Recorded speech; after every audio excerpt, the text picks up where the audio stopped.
महाराजांचा जन्म दिनांक 19 फेब्रुवारी 1630 या दिवशी शिवनेरी गडावर झाला. हा गड पुणे जिल्ह्यातील जुन्नर तालुक्यात वसलेला आहे. शिवाजी हा शहाजी आणि जिजाबाईंचा दुसरा मुलगा. त्या दोघांना एकूण 6 मुले झाली. त्यात सर्वात थोरला संभाजी आणि दुसरा शिवाजी हे वगळता बाकीची मुले फार जगली नाही. जिजाबाईंनी शिवनेरी गडावरील शिवाई या देवीला नवस बोलला होता. त्यावरून मुलाचे नाव शिवाजी ठेवले गेले. शिवाजीच्या जन्माच्या वेळेस शहाजीराजे गडावर नव्हते. ते विजापूरच्या आदिलशहाच्या मोहिमेत गुंतले होते.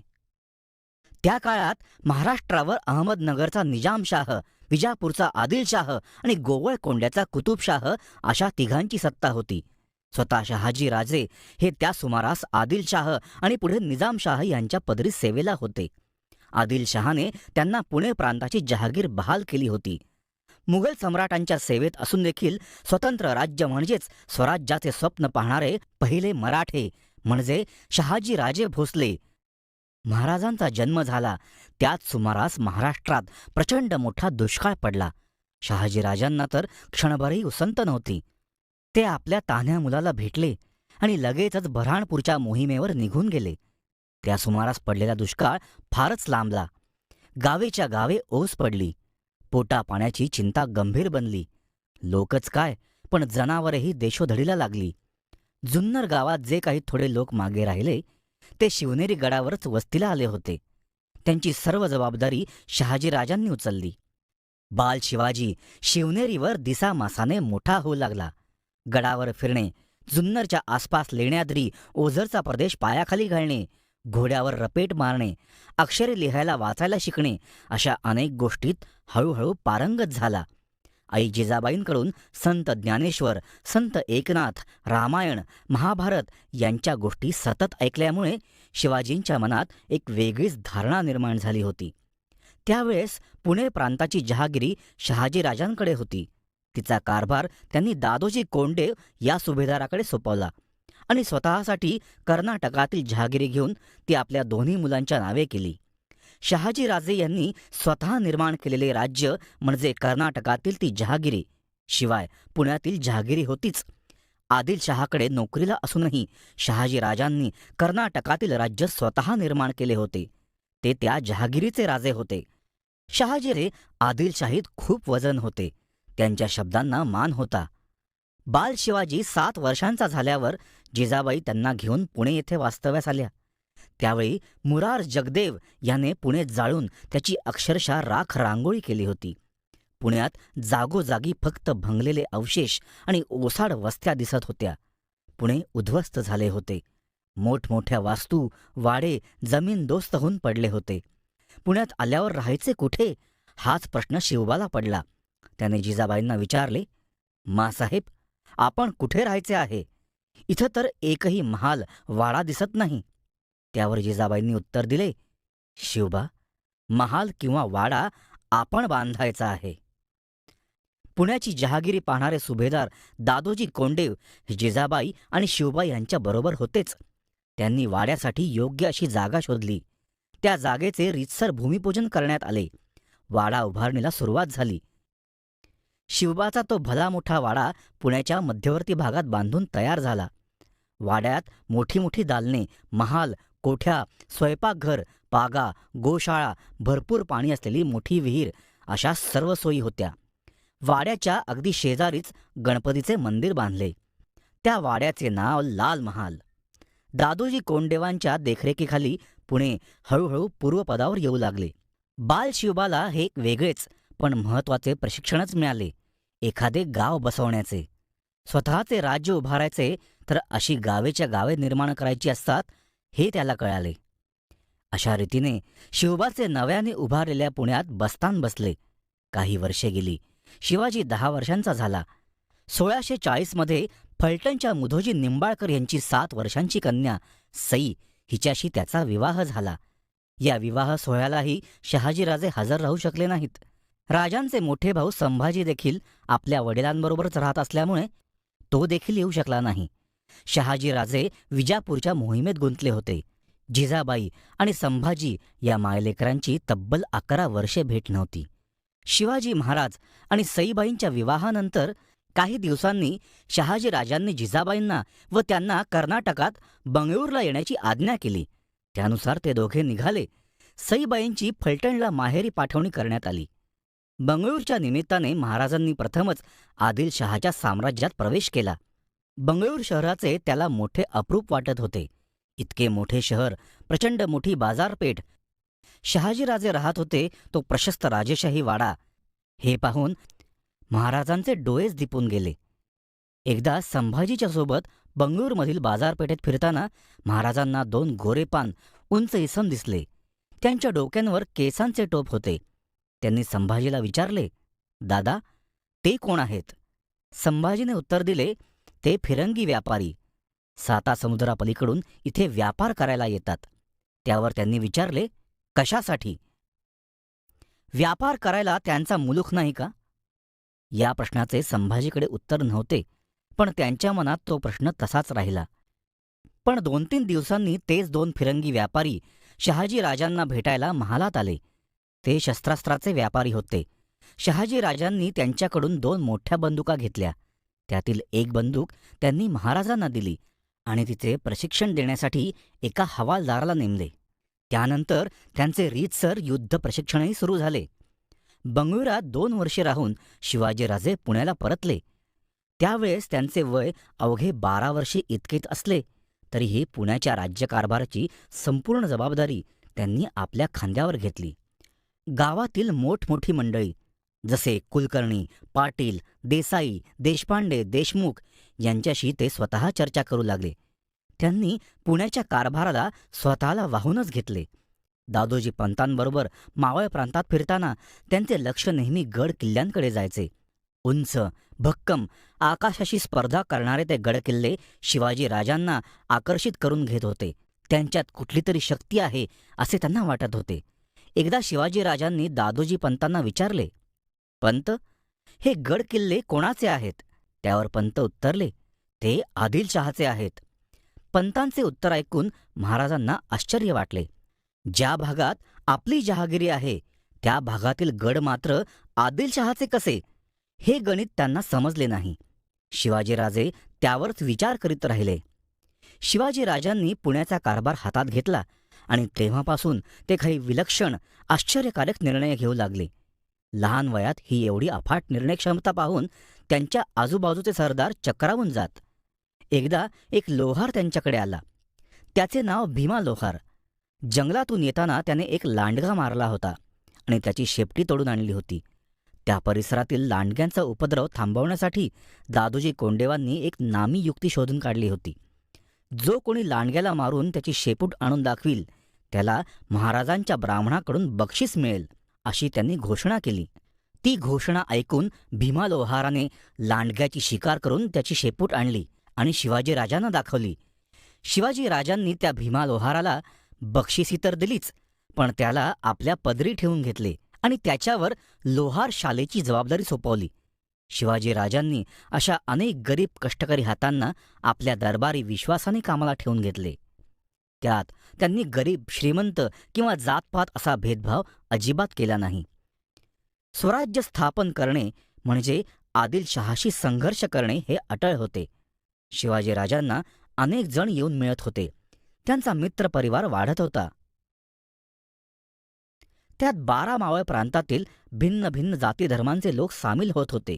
गुंजवणी येथील येसाजी कंक, मोसे खोऱ्यातले बाजी पासलकर गावचे बाळाजी चिमणाजी, तसेच काकाजी कोंढाळकर, जीव महाल, वाघोजी तुपे, सूर्याजी काकडे अशी अनेक मंडळी राजांना येऊन मिळाली.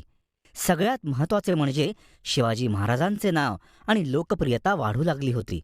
जनतेच्या मनात शिवाजी या नावाविषयी आणि त्या व्यक्तीविषयी एक कुतूहल उत्पन्न झाले होते. खूप जण तर त्यांना पाहण्यासाठी येत असत. एकदा शिवाजीराजे घोड्यावर बसून डोंगर कपारीतून रपेट मारित होते. तोच त्यांना एक व्याकुळ हाक ऐकू आली, राजे, राजे. शिवाजीराजांनी तत्काळ घोड्याचे लगाम खेचले आणि चहूकडे पाहिले तर एक इसम धावत त्यांच्याकडे येत होता. तो जीवाच्या आकांताने इतका वेगात धावत होता की 1-2दा तो खालीच पडला. तो पुन्हा उठला, महाराजांच्या जवळ आला आणि त्यांच्या पायाला मिठी मारून हुंदके देत रडायला लागला. शिवाजीराजांनी त्याला विचारले की काय झाले. त्या इसमाने जे सांगितले ते ऐकून राजे संतापाने थरथरू लागले. त्या इसमाची तरुण मुलगी पाणी भरायला गेली असताना गावच्या पाटलाने तिला पळवली आणि तिच्यावर अत्याचार केले होते. त्या मुलीने जीव दिला होता. पाटलाचे हे प्रताप साऱ्या गावाला ठाऊक होते, पण त्याच्याविरुद्ध ब्र काढण्याची कोणाची हिंमत नव्हती. तो प्रसंग ऐकून संतापलेल्या शिवाजीराजांनी येसाजी कंक याला हुकूम सोडला की आत्ताच्या आत्ता जाऊन त्या पाटलाला इथे हजर करा. पडत्या फळाची आज्ञा घेऊन येसाजी कंक दौडत निघून गेला. काही वेळाने पडलेला चेहरा घेऊन माघारी आला. त्या पाटलाने शिवाजीराजांना उलटा निरोप धाडला होता. ते नावाचे राजे आहेत, मी गावचा पाटील आहे, मी येणार नाही. हे ऐकल्यावर राजांनी येसाजीच्या संगतीला 50 घोडेस्वार दिले आणि त्या पाटलाच्या मुसक्या आवळून त्याला महालात हजर करण्याचा हुकूम सोडला. येसाजीने हुकमाची तात्काळ अंमलबजावणी केली आणि त्या पाटलाला बांधून राजांच्या पुढे हजर केले. पाटील प्रचंड घाबरलेला होता. राजे त्याला म्हणाले, काय पाटील, आम्ही नुसते नावाचे राजे आणि तुम्ही गावाचे पाटील ना? पण आम्ही धरतीचे पुत्र आहोत. परस्त्रीला माता भगिनी समान मानण्याचे जसे आमच्यावर संस्कार आहेत, तसेच प्रजेला नोकर न समजण्याचेही.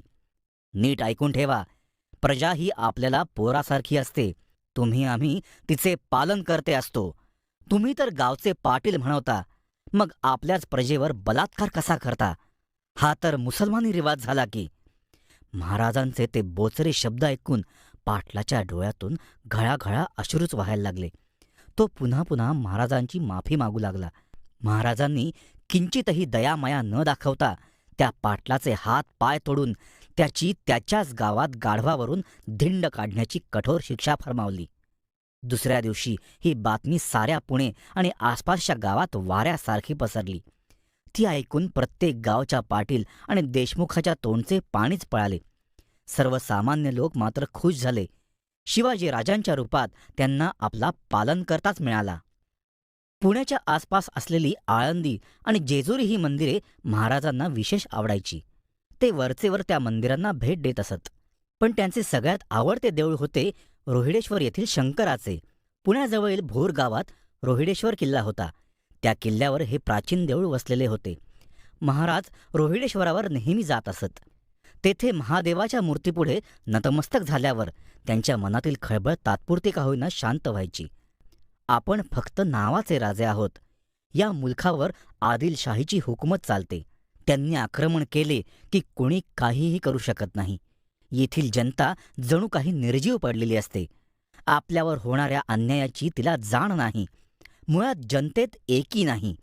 पाटील देशमुख मंडळी ह्याचाच फायदा उचलतात.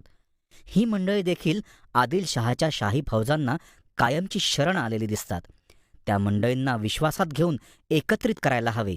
जहागीरदार, कुलकर्णी, पाटील, देशमुख, देसाई, देशपांडे यांच्यासोबत असंख्य मावळे, सामान्य जनता हे सगळे एकत्र आले तर निश्चितच काहीतरी बदल घडू शकेल. पण हे लवकर घडायला हवे. राजांच्या मनात ही खळबळ चालू होती. महाराज रोहिडेश्वराला आले की त्यांचे आसपासच्या गावात फिरणे व्हायचेच. इतर वेळी देखील ते ज्या ज्या गावी जात त्यांच्या व्यथा अडचणी समजावून घेत. त्या गोर गरिबांच्या झोपड्यात खोपटात जाऊन त्यांची चटणी भाकरी मोठ्या आवडीने खाताना त्यांच्याशी तासनतास बोलून त्यांच्या अंतःकरणात विश्वास निर्माण करीत.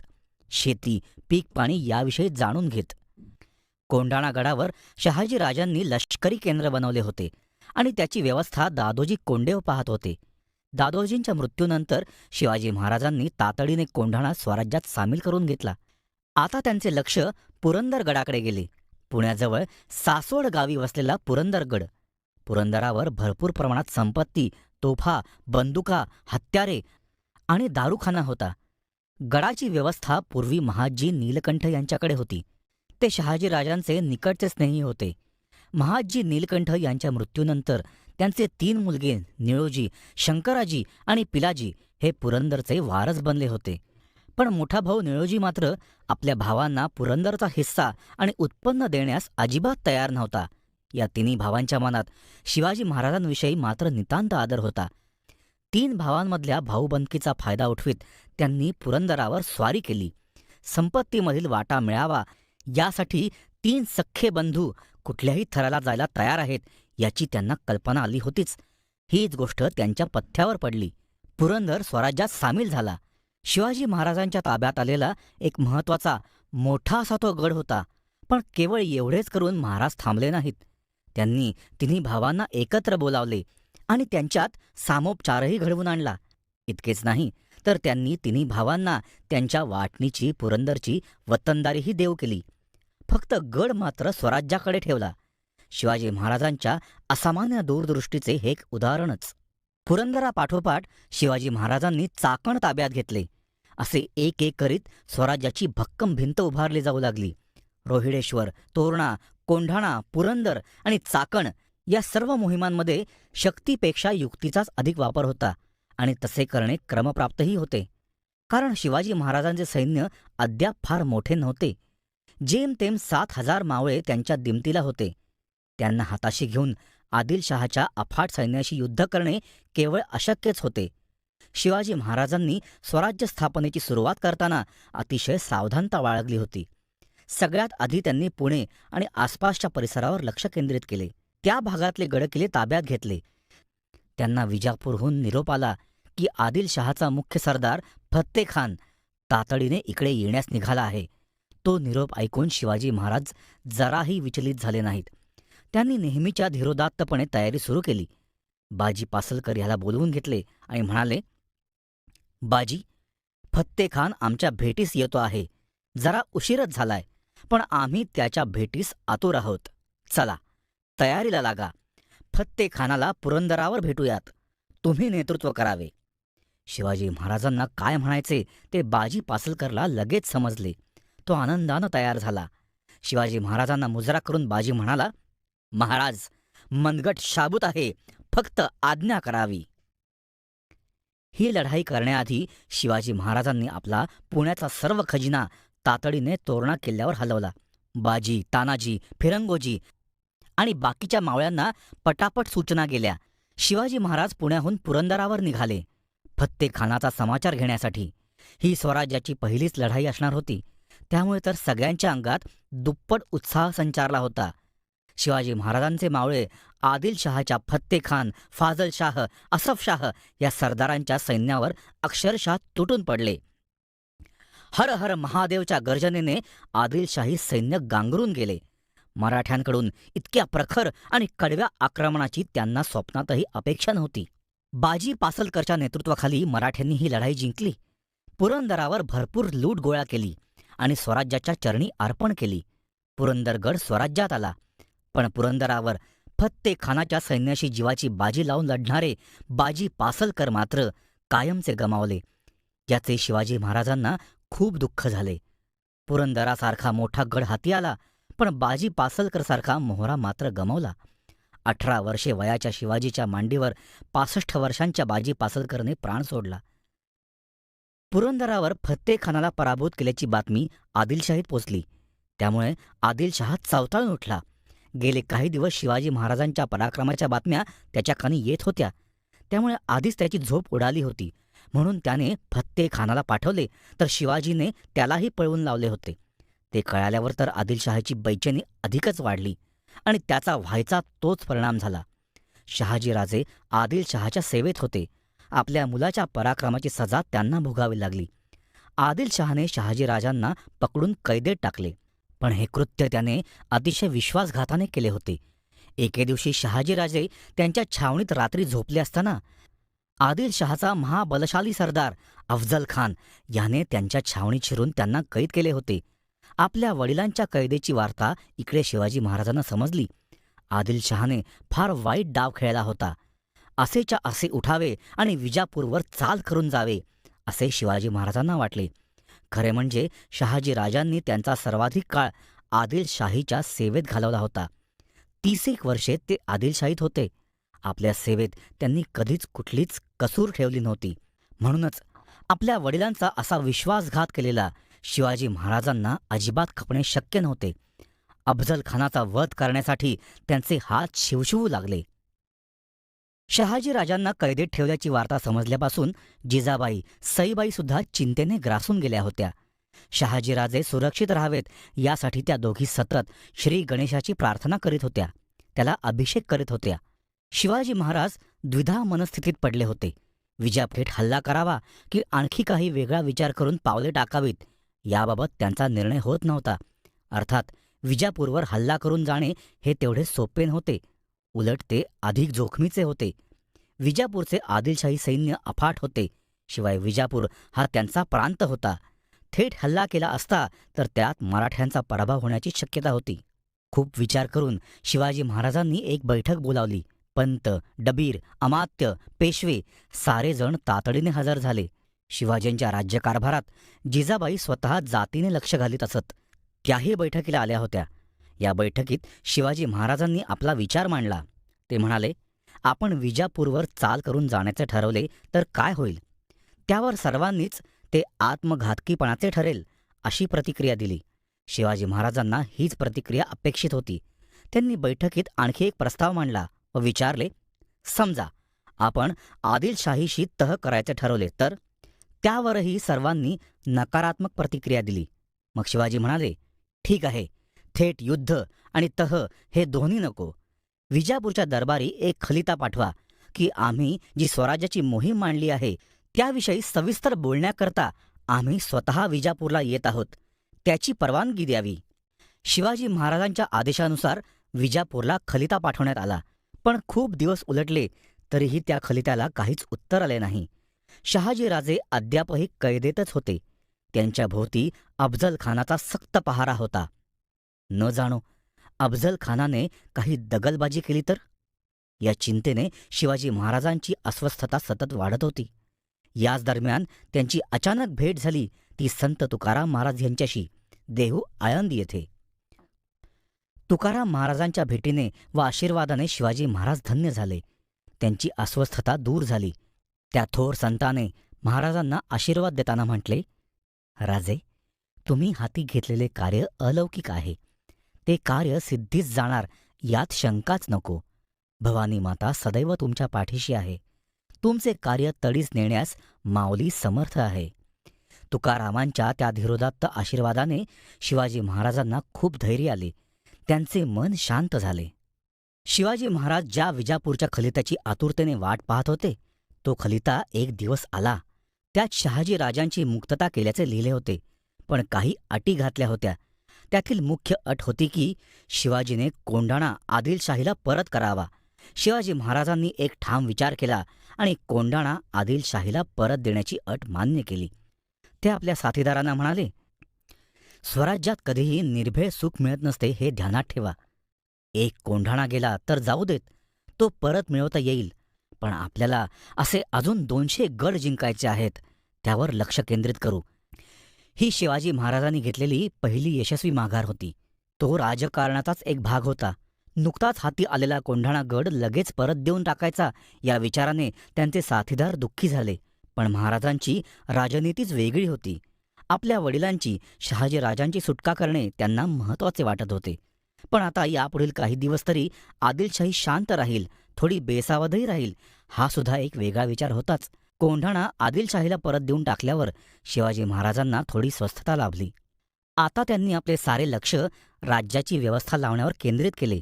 त्यात शेती, जमिनी यावरील महसुलाची फेररचना, पाणी पुरवठा विपुल असावा यासाठी धरणाची बांधकामे, हाती असलेल्या गडांची डागडुजी व बांधकाम अशा काही महत्त्वाच्या कामांचा समावेश होता. पण त्याचबरोबर राज्याची अर्थव्यवस्था, न्यायव्यवस्था यावरही भर दिला होता.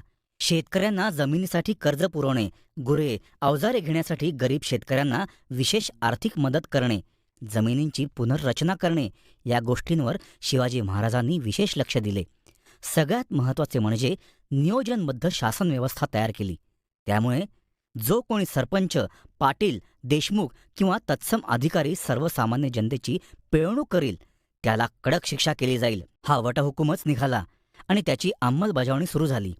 आता कोणाही सरकारी अधिकाऱ्यांविरुद्ध तक्रार नोंदवायला जनतेला मुभा मिळाली आणि शिवाजी महाराज स्वतः त्या तक्रारीची जातीने दखल घेऊ लागले. त्यांनी लष्कराचे व सैन्याचेही विशिष्ट नियम आखले. त्यांच्या राज्यात घोडा हे मुख्य जनावर होते. घोड्याची मालकी सरकारी लष्कराकडे ठेवण्यात आली. दुसरीकडे गावातील लोकांच्या मालकीची गायी, म्हशी, शेळ्या, मेंढ्या, कोंबड्या व इतर जनावरे यांच्या सुरक्षिततेची हमी घेण्यात आली. सरकारी अधिकारी आणि इतरांनाही नाच, गाणे, कलावंतीण बाई वगैरे भोगविलासी शौक करण्यास सक्तीची बंदी होती. शिवाजी महाराज स्वतः अशा भोगविलासापासून 4 हात लांब राहत. जो कुणी कुठल्याही प्रकारचे शौक करील त्याची गर्दन छाटली जाईल, असा हुकूमच त्यांनी काढला होता.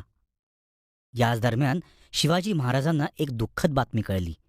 काही दिवसांपूर्वी आळंदी गावात झाली आणि ज्यांच्या आशीर्वादाने नवीन उभारी मिळाली त्या संत तुकाराम महाराजांचे निधन झाले होते.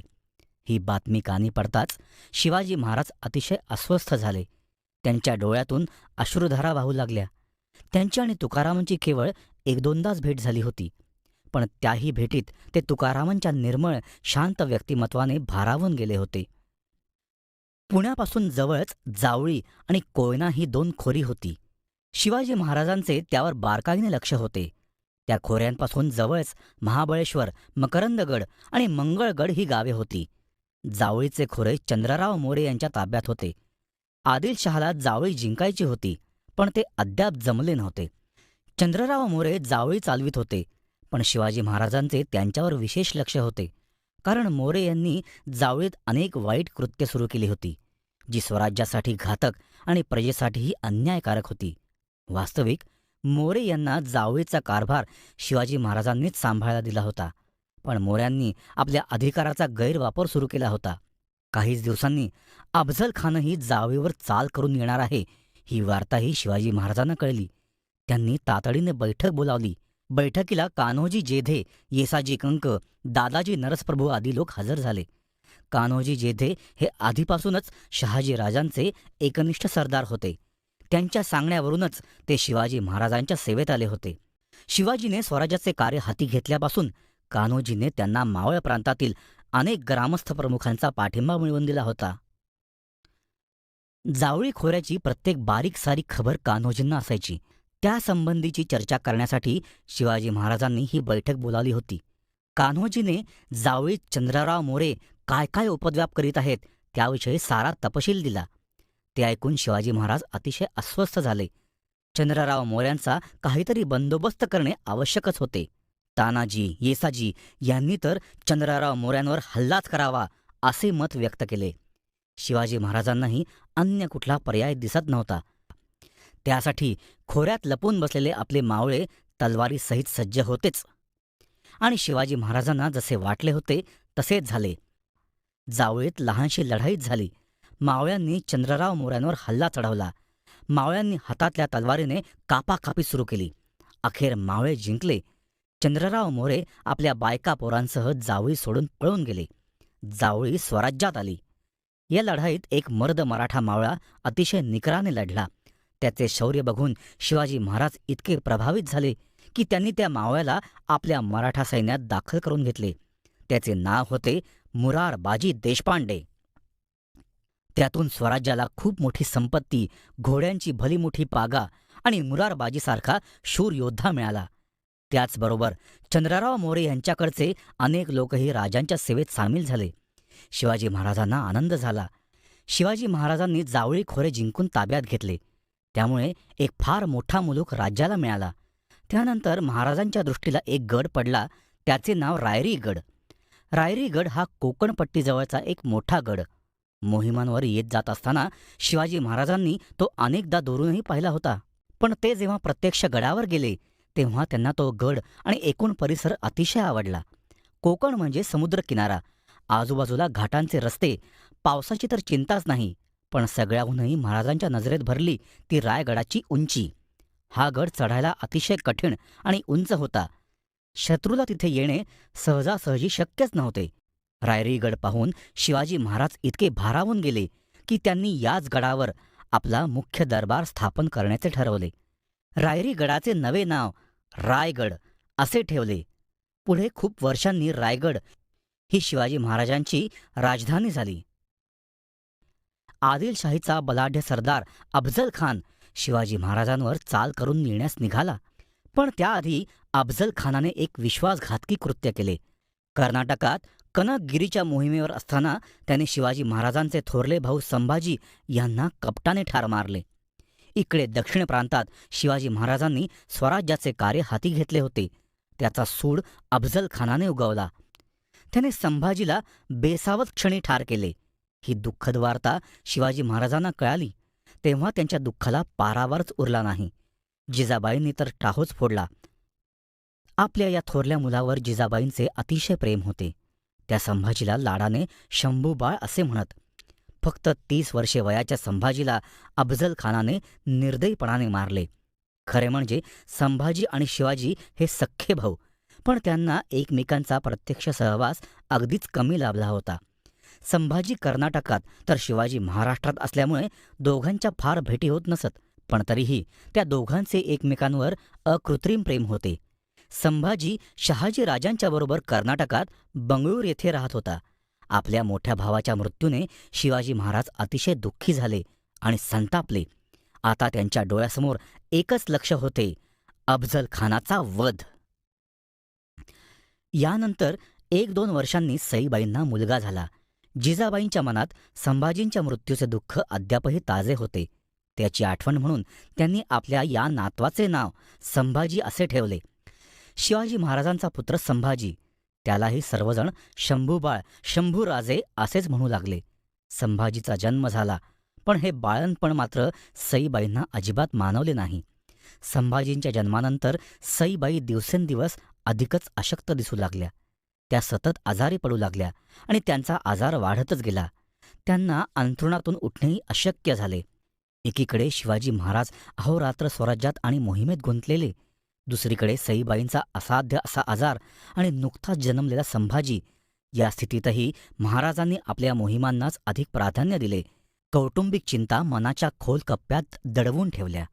संभाजीच्या जन्मानंतर काहीच दिवसात त्यांनी कोंढाणा किल्ला परत जिंकला.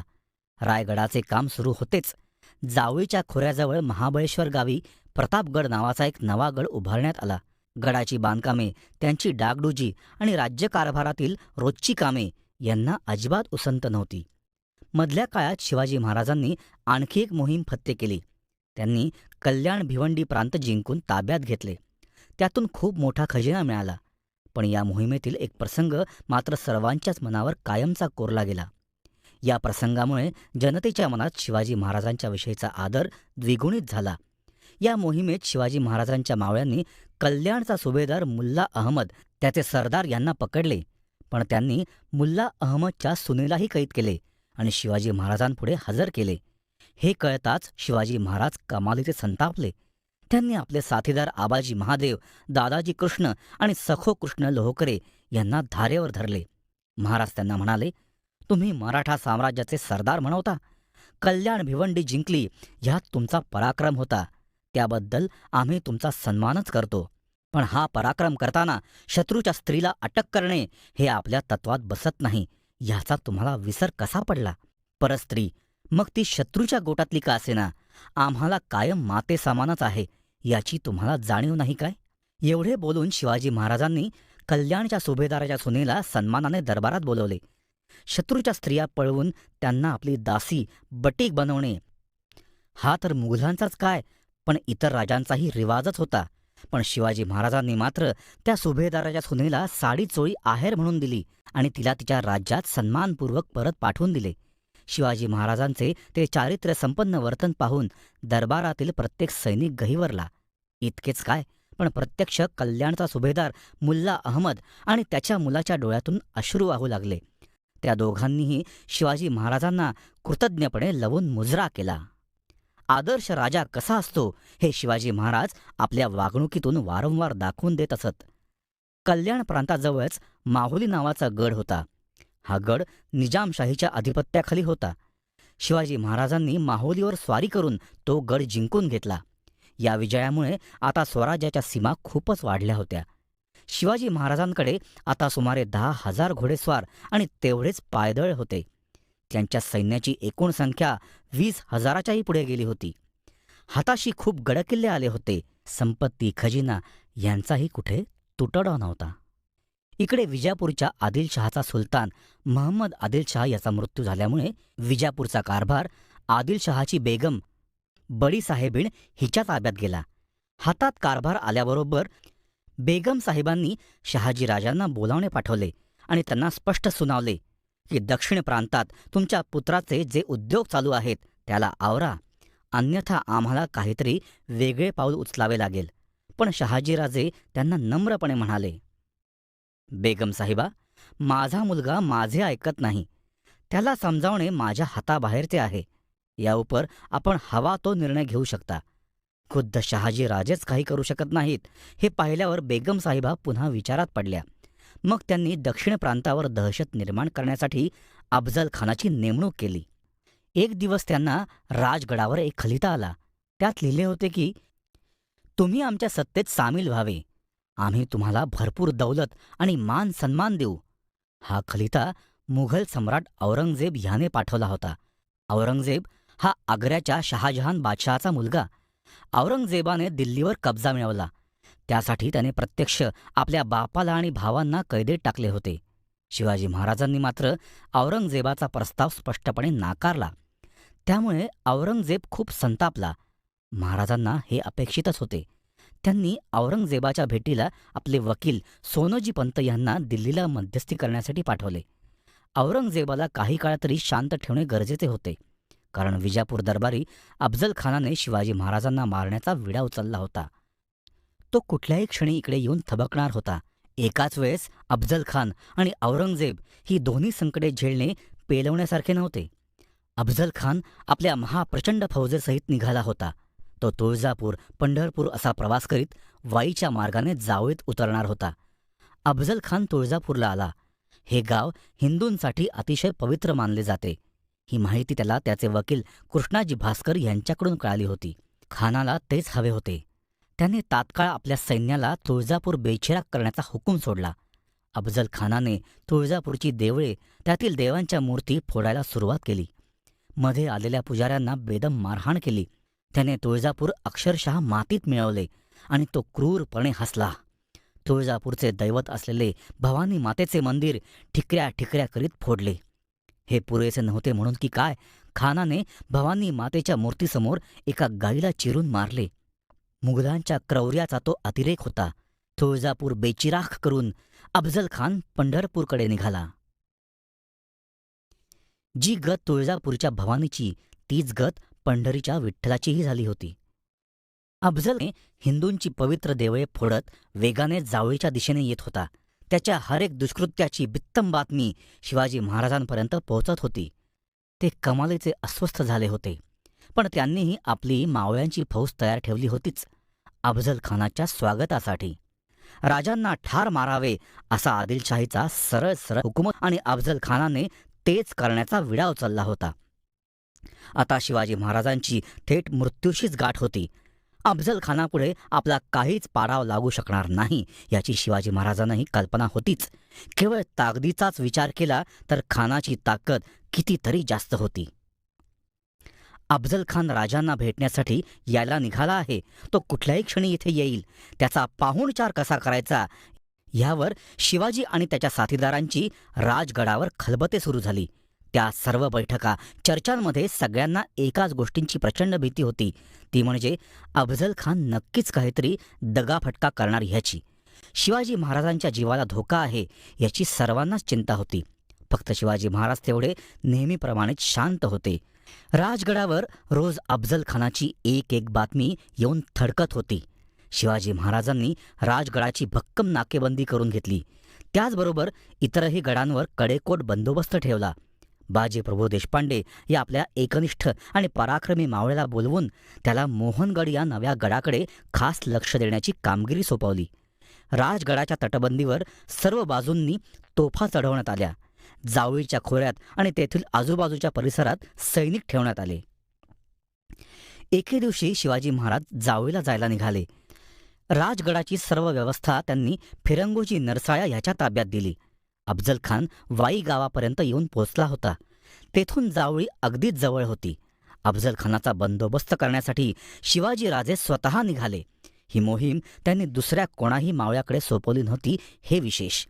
निघताना त्यांनी सर्वांचा निरोप घेतला. चिंतेत पडलेल्या जिजाबाईंनी त्यांना जावळीत न जाण्याचे सुचवून पाहिले, पण महाराजांनी ते ऐकले नाही. राजगडावर सईबाई अंथरुणाला खिळलेल्या होत्या. संभाजी अवघा 2 वर्षांचा होता.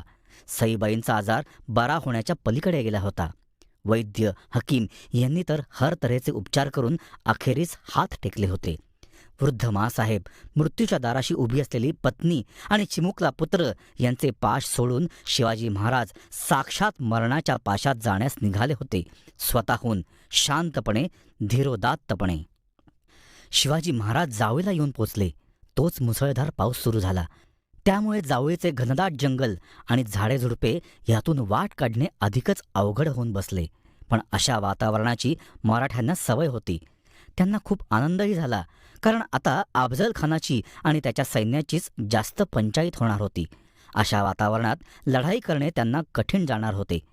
जावळीला आल्यावर शिवाजी महाराजांनी तेथे नव्यानेच बांधलेला प्रतापगड लढाईसाठी सुसज्ज करून ठेवला. प्रतापगडाच्या सर्व बाजूंनी भक्कम तोफांचे मोर्चे उभारले. दारुगोळा आणि इतर शस्त्रास्त्रेही तैनात ठेवली.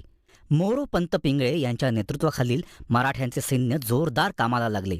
शिवाजीराजे प्रतापगडावर गेले. अफझल खान वाईला येणार हे त्यांना पक्के ठाऊक होते. वाईपासून प्रतापगड जवळ असल्यामुळे तो प्रतापगडाकडेच येण्याचा प्रयत्न करणार असा अंदाज त्यांनी बांधला आणि तो तंतोतंत बरोबरही ठरला. पण अंतर कमी असले तरीही वाटेत जावळीचे घनदाट जंगल होते. ते पार करून प्रतापगडाकडे येणे अतिशय अवघड होते. शिवाय जंगलात व झाडाझुडपात जागोजागी महाराजांचे मावळे दबा धरून बसले होतेच. मोहिमेचे नियोजन नेहमीप्रमाणेच काळजीपूर्वक आणि विचार करून केलेले होते. आता अफझल खान कधी येतोय याची वाट पाहणे एवढेच काम उरले. पण तेच महत्त्वाचे काम होते. अफझल खानाचा खात्मा करायला मावळ्यांचे हात शिवशिवत होते. आणि अशातच राजगडावरून एक दुःखद वार्ता आली. त्यामुळे शिवाजी महाराजांना तातडीने प्रतापगड सोडून तिकडे जावे लागले. राजगडावर सईबाईंची तब्येत फारच खालावली होती. गडावर सगळ्यांच्या नजरेत चिंता आणि दुःख स्पष्ट दिसत होते.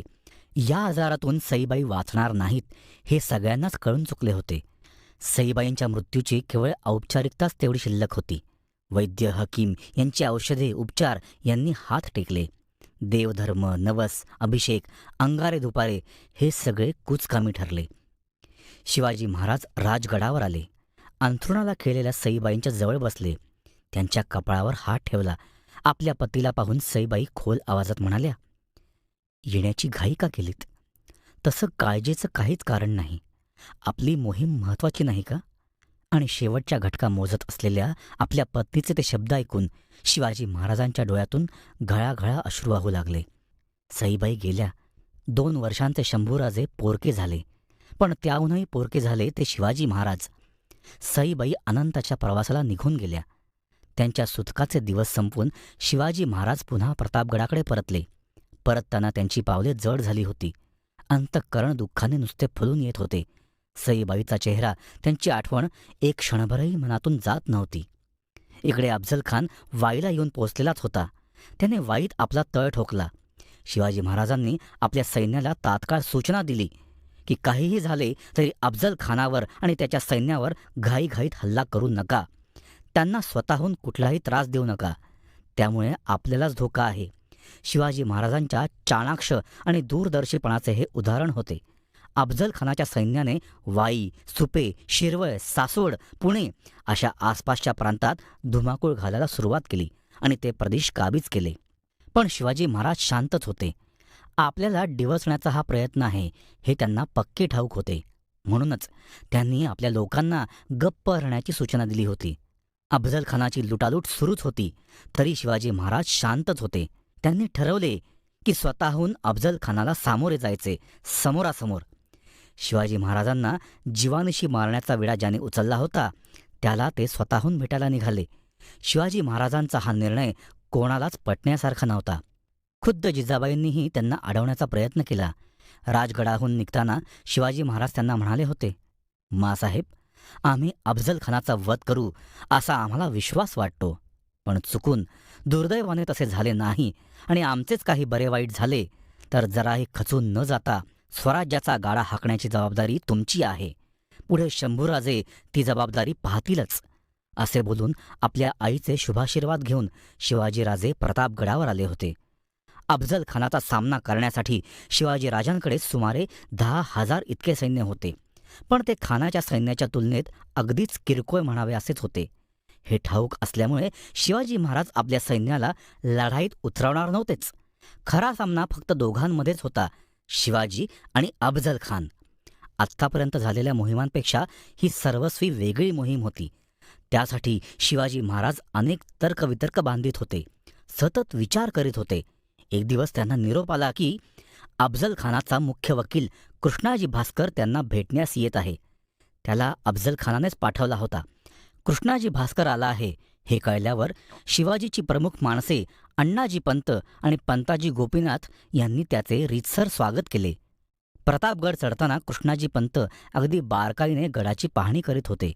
शिवाजी महाराजांनी काय काय बंदोबस्त केला आहे ते नीट न्याहाळून पाहत होते. शिवाजी महाराजांबरोबरच्या बैठकीत कृष्णाजी भास्कराने त्यांना अफजल खानाचे पत्र वाचायला दिले. त्या पत्रात अफजल खानाने शिवाजीच्या आदिलशाहीच्या कारवायांविरुद्ध कडक शब्दात नाराजी व्यक्त केली होती. त्याचे परिणाम वाईट होणार होते. ते टाळण्यासाठी शिवाजी महाराजांनी आदिलशाहीशी समझोता करावा आणि जिंकलेले सर्व किल्ले मुलूक परत करावेत अशी मागणी केली होती. शिवाजी महाराजांनी ते पत्र वाचले. ते कृष्णाजी भास्करला शांतपणे म्हणाले, आम्ही शहाजीराजांचे पुत्र आहोत. आमचे एक बंधू अफजल खानाने मारले आहेत. आपला दुसरा मुलगा मेलेला शहाजीराजांना चालणार नाही. शिवाजी महाराजांचे ते गूढ बोलणे कृष्णाजी भास्करला अजिबात समजले नाही, पण शिवाजी तह करायला अजिबात तयार नाही एवढे मात्र समजले. दुसऱ्या दिवशी प्रतापगडावर बैठक भरली. त्यात त्या पत्रावर बरीच उलटसुलट चर्चा झाली.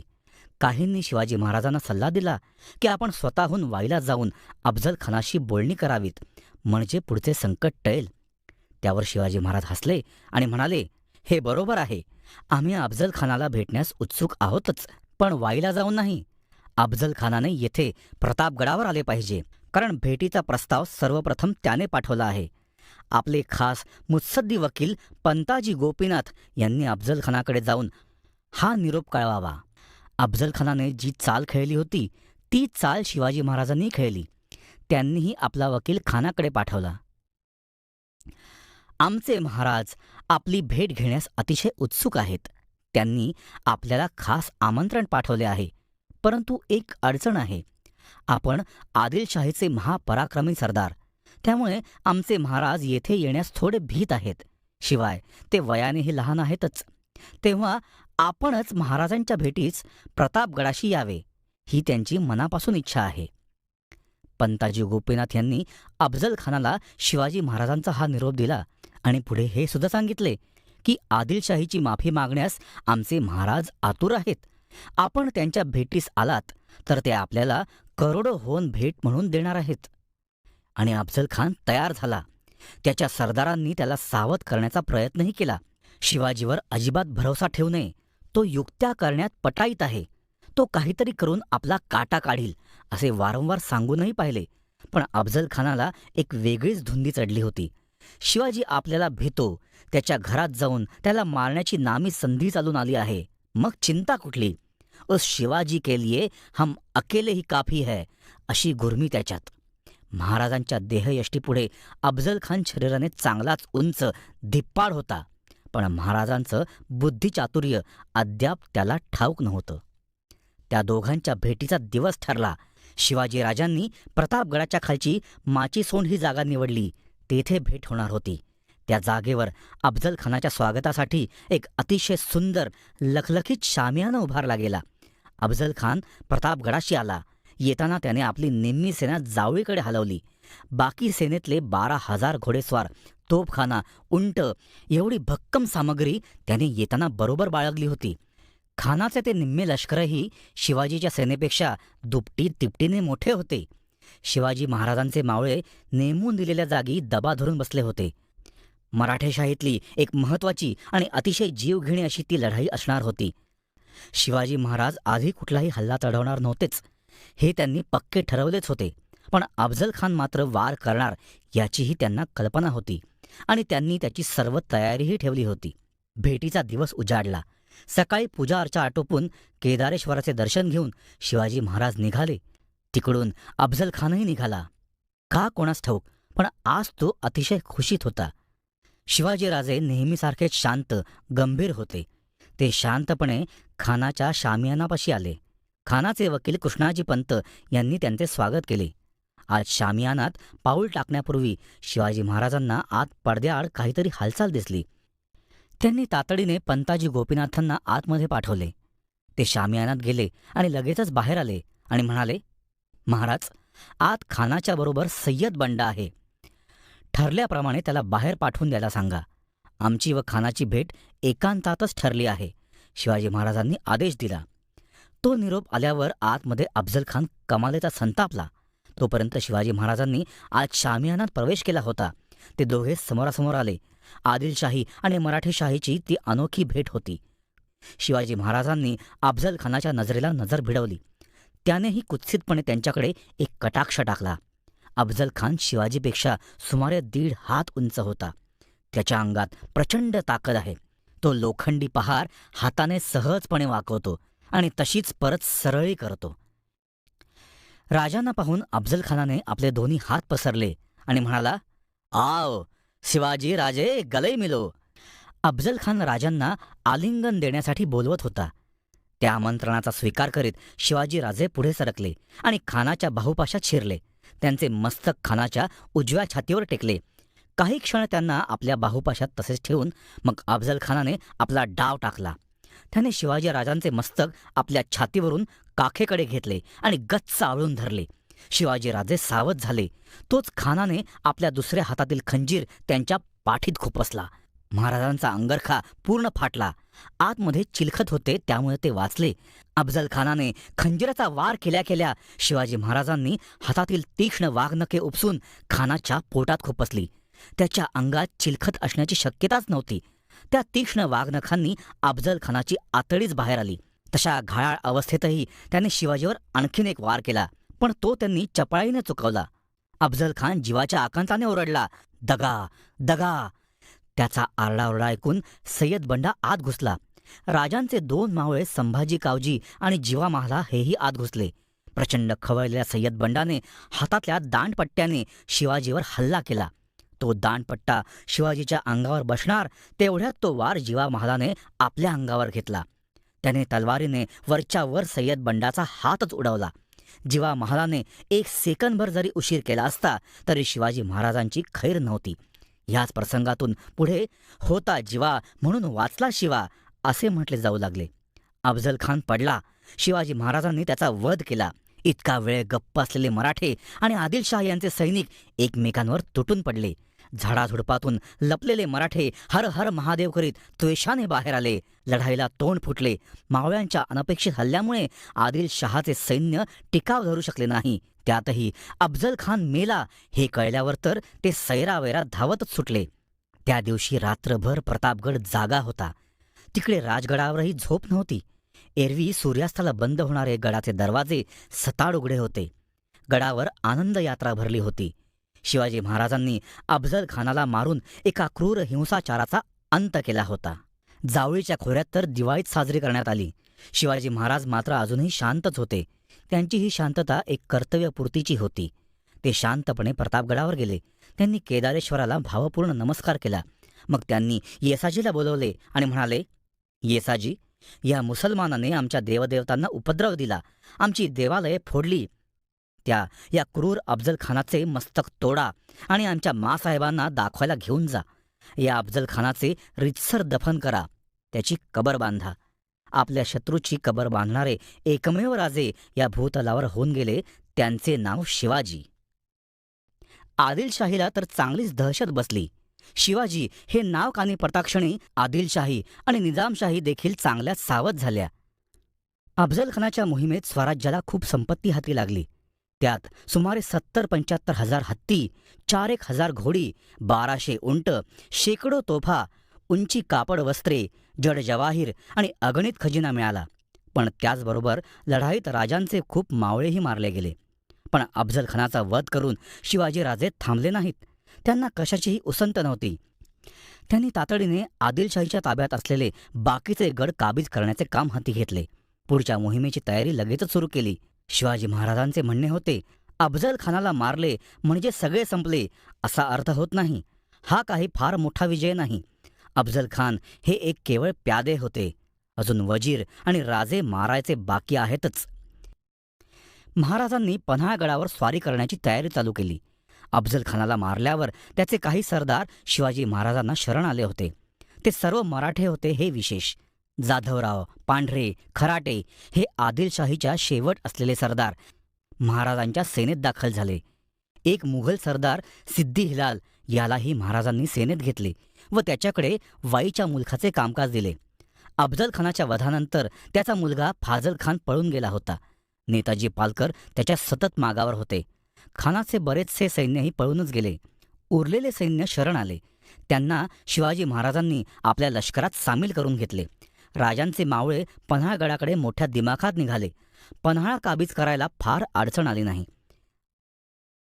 आणखीन एक गड स्वराज्यात आला. शिवाजी महाराजांनी स्वारी करावी आणि तो गड हाती यावा हे जणू आता ठरून गेल्यासारखेच झाले होते. पराजय म्हणजे काय याची त्यांना जणू कल्पनाच नव्हती. कोल्हापूर गावच्या जवळ असलेला भरभक्कम पन्हाळगड, त्याला अनेक दरवाजे, 4 दरवाजा, 3 दरवाजा, वाघ दरवाजा आणि राजदिंडी. आत गडामध्ये भव्य मोठा अंबरखाना, त्यात सुमारे 25,000 खंडी धान्य मावू शकले असते. पन्हाळगड जिंकून शिवाजी महाराजांनी विजापूरच्या आदिलशाहीला एक भले मोठे भगदाड पाडले. अफजल खानाच्या वधापाठोपाठ आदिलशाहीला बसलेला हा दुसरा मोठा धक्का होता. हे कमी होते म्हणून की काय, महाराजांचे सैन्य थेट आदिलशाहीवरच चाल करून येत आहे ही दुःखद वार्ता त्यांच्यापर्यंत पोहोचली. आदिलशाही मुळापासून हादरली. अफजल खानाच्या वधानंतर अवघ्या 15-20 दिवसात कोल्हापूरचा पन्हाळा आणि आदिलशाहीचा मुलूक असे 2 प्रांत काबीज करून शिवाजी महाराजांनी मोठा विजय संपादन केला. नेताजी पालकरांच्या धाडसी सैन्याने आदिलशाहीत घुसून विजापूरजवळ तिकोटे, त्याच भागातील हुक्केरी, गोकाक, गडद येथे घनघोर हल्ले करून अमाप लुटालूट केली आणि खंडण्या वसूल केल्या. आता तर शिवाजीवर प्रतिहल्ला करण्यापेक्षा आपले संरक्षण कसे करावे याच चिंतेने विजापूरचा दरबार कासावीस झाला होता. त्यातच त्यांच्या जखमेवर मीठ चोळणारी वार्ता कानी पडली. जावळीहून पळून गेलेला अफजल खानाचा मुलगा फाजल खान देखील नेताजी पालकरांच्या तावडीत सापडला.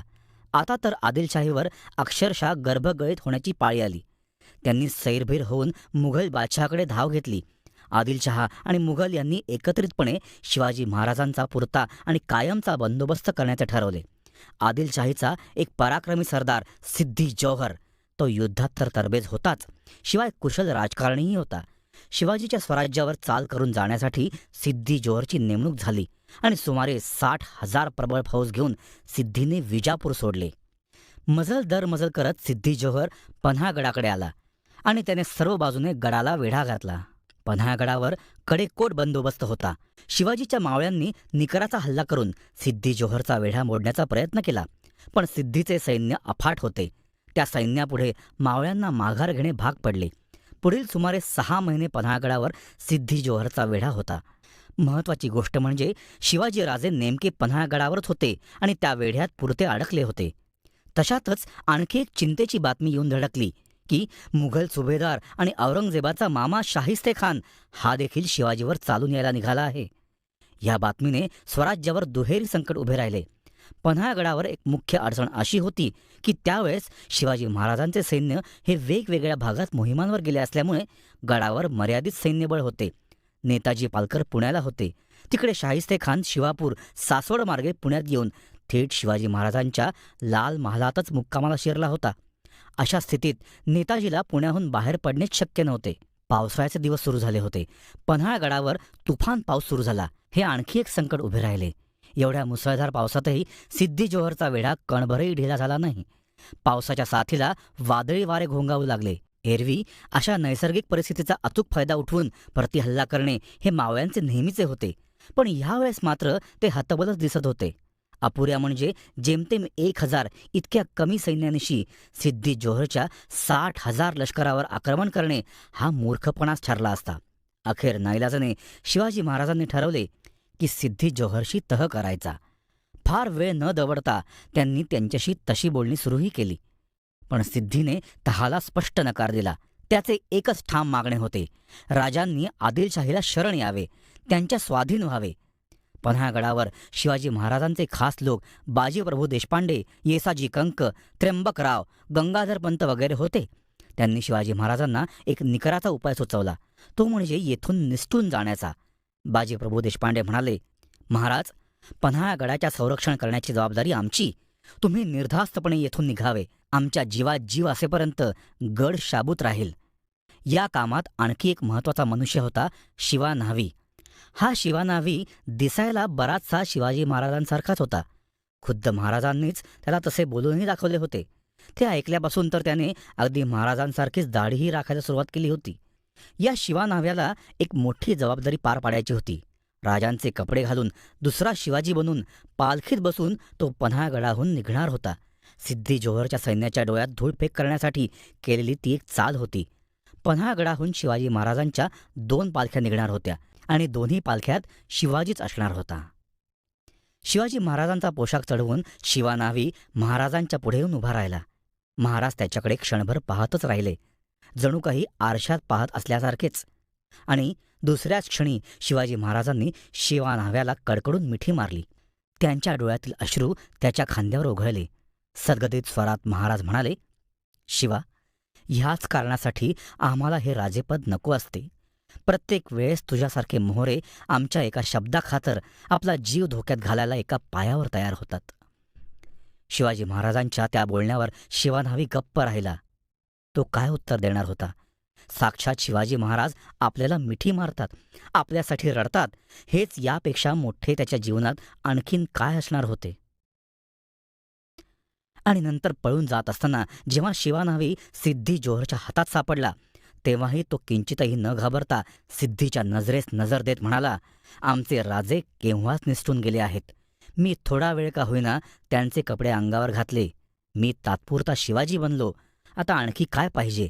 जन्माचे सार्थक झाले. यापुढे एकही शब्द बोलायला शिवा न्हाव्याला शरीरात प्राण शिल्लक राहिलाच नव्हता. सिद्धीची तलवार त्याच्या छातीत घुसली होती. खाली कोसळतानाही शिवा न्हाव्याने शब्द उच्चारले, महाराज, मुजरा. तोपर्यंत शिवाजी महाराज खूप अंतर पुढे गेले होते, पण शिवा न्हाव्याचा मुजरा त्यांच्यापर्यंत पोचलाच. ही अंतरंगाची भाषा ज्याची त्यालाच कळणार होती. शिवाजी महाराज पन्हाळगडाहून निसटले आणि ते वेगाने विशाळगडाकडे कूच करीत आहेत. ही बातमी कळताच सिद्धी जोहर चवताळून उठला.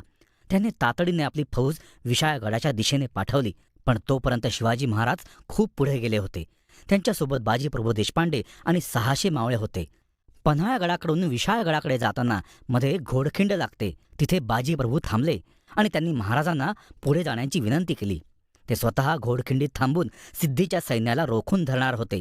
बाजीप्रभू महाराजांना कळकळीने म्हणाले, राजे, कृपा करून तुम्ही पुढे जा आणि विशाळगडावर पोहोचताच एका तोफेचा इशारा द्या, म्हणजे तुम्ही सुखरूप पोहोचल्याचे आम्हाला कळेल. तुम्ही गडावर पोहोचेपर्यंत या खिंडीतून एकही गनिम पुढे जाणार नाही, हा माझा शब्द आहे. बाजीप्रभूचे ते बोलणे ऐकून शिवाजी महाराज स्तब्ध झाले.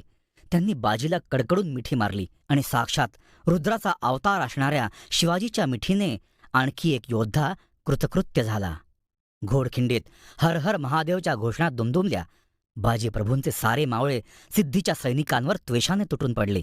शिवाजीराजे वेगाने विशाळगडाकडे घोडदौड करीत चालले होते आणि इकडे त्यांच्या मागावर आलेल्या सिद्धीच्या सैन्याला बाजीप्रभूंच्या मावळ्यांनी घोडखिंडीतच अडवून धरले होते. पण सिद्धीच्या सैनिकांनी बाजीप्रभूंच्या देहाची अक्षरशः चाळण करून टाकली. रक्तबंबाळ झालेले बाजीप्रभू जोमाने लढत राहिले.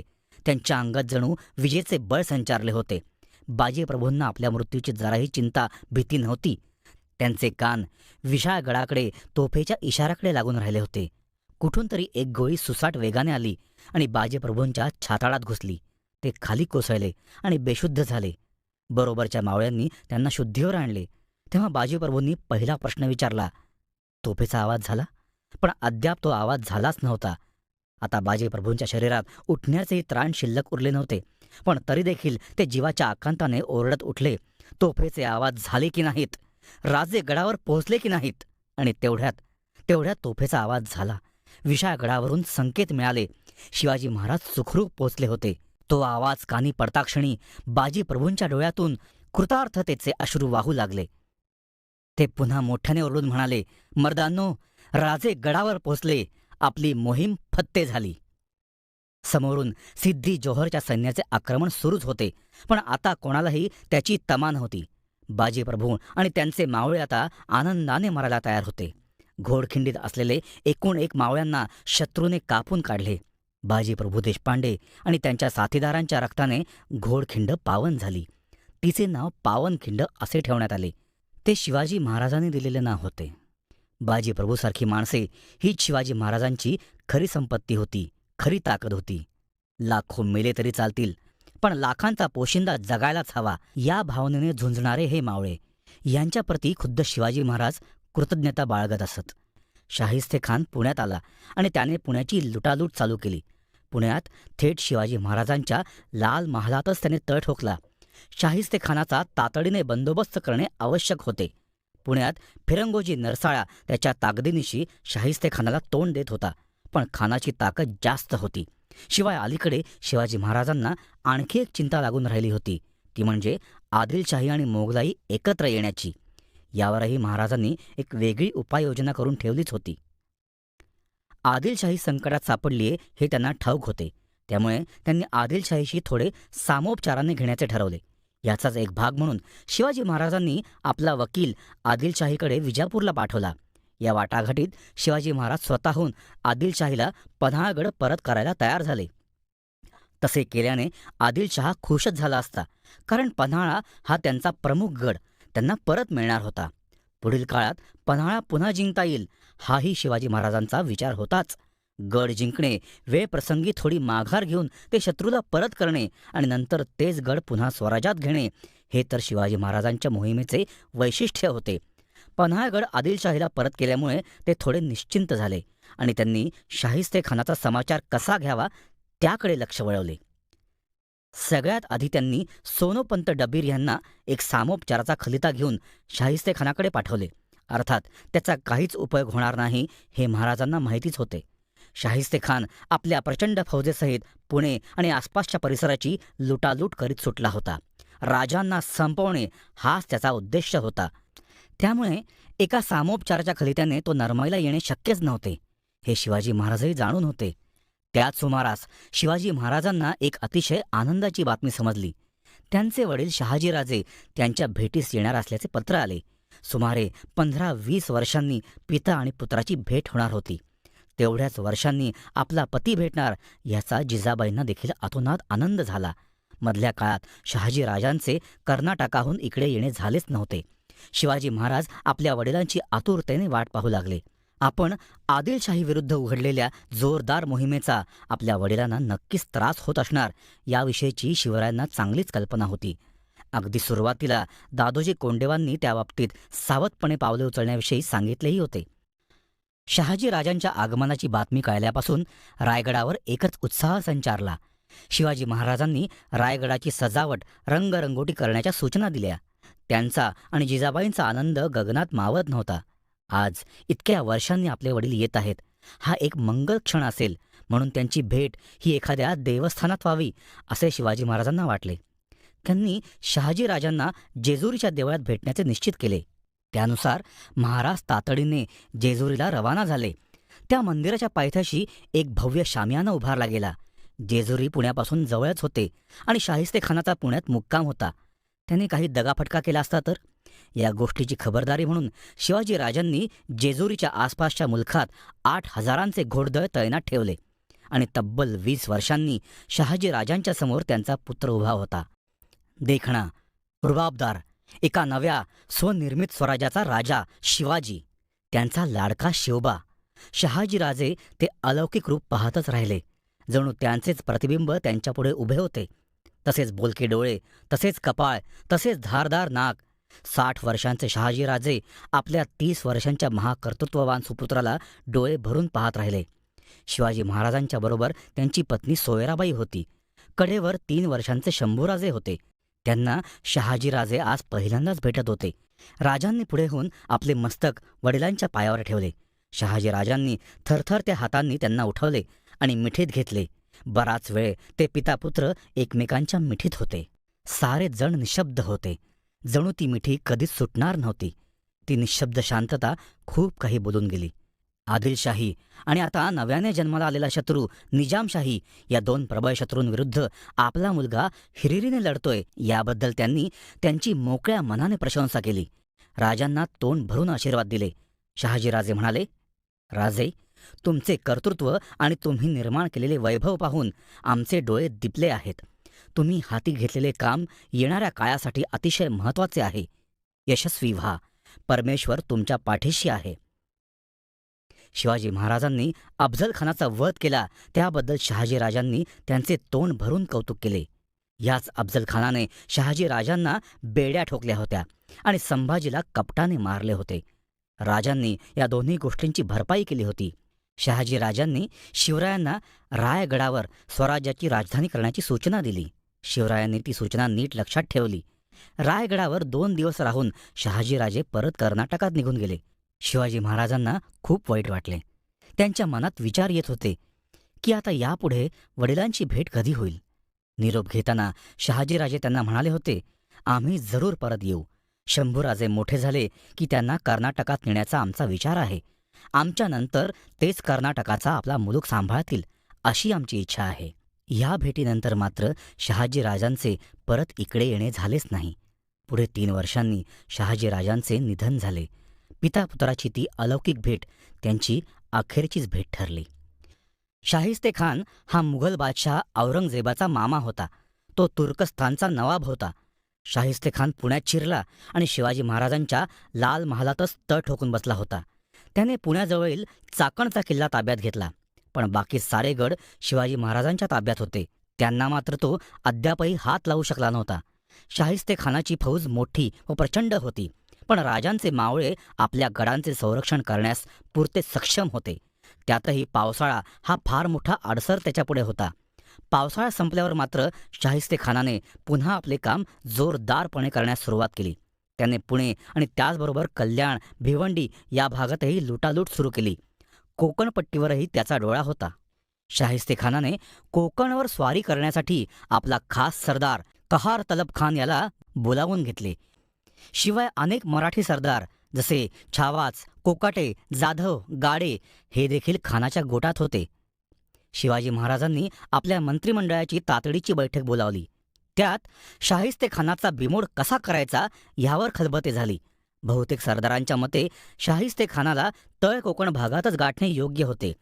शिवाजी महाराजांचा विश्वासू गुप्तहेर बहिर्जी नाईक वेळोवेळी खानाच्या खबर आणीत होता. त्याने खानाची फौज लोहगड मार्गे उंबरखिंडीतून कोकणात उतरणार असल्याची खबर सांगितली. शिवाजी महाराजांनी आपले मावळे उंबरखिंडीत पाठवण्याची तयारी केली. स्वतः शिवाजी महाराजही या मोहिमेत सहभागी होते. उंबरखिंडीत शाहिस्तेखानाचा सरदार कहार तलब खानाच्या फौजेचा शिवाजी महाराजांच्या मावळ्यांपुढे काहीच टिकाव लागू शकला नाही. ती मोहीम महाराजांनी अगदी सहज फत्ते केली. शाहिस्तेखानाचे सैन्य पराभूत होऊन माघारी फिरले, पण ते तात्पुरतेच. तो इतक्या सहजी हार पत्करणार नव्हताच. त्यानंतरही पुढे चांगली 2-3 वर्ष मराठेशाहीत शाहिस्तेखानाच्या कारवाया सुरूच राहिल्या. शाहिस्तेखानावर पुन्हा एकदा नाही तर कायमचाच वचक बसवणे तातडीचे होते. तो एका दुसऱ्या पराभवाने माघार घेणार नाही हे आता कळून चुकले. तशातच शिवाजी महाराजांना आणखीन एक वाईट खबर मिळाली. त्यांनी जिंकलेल्या कोंढाणा या गडावरचे त्यांचेच सरदार शत्रूशी सलगी करण्याचे वाईट कृत्य करीत होते. काही सरदार मुघलांना फितूरही झाले होते. असे फितूर सरदार म्हणजे स्वराज्यासाठी एक डोकेदुखीच झाली होती.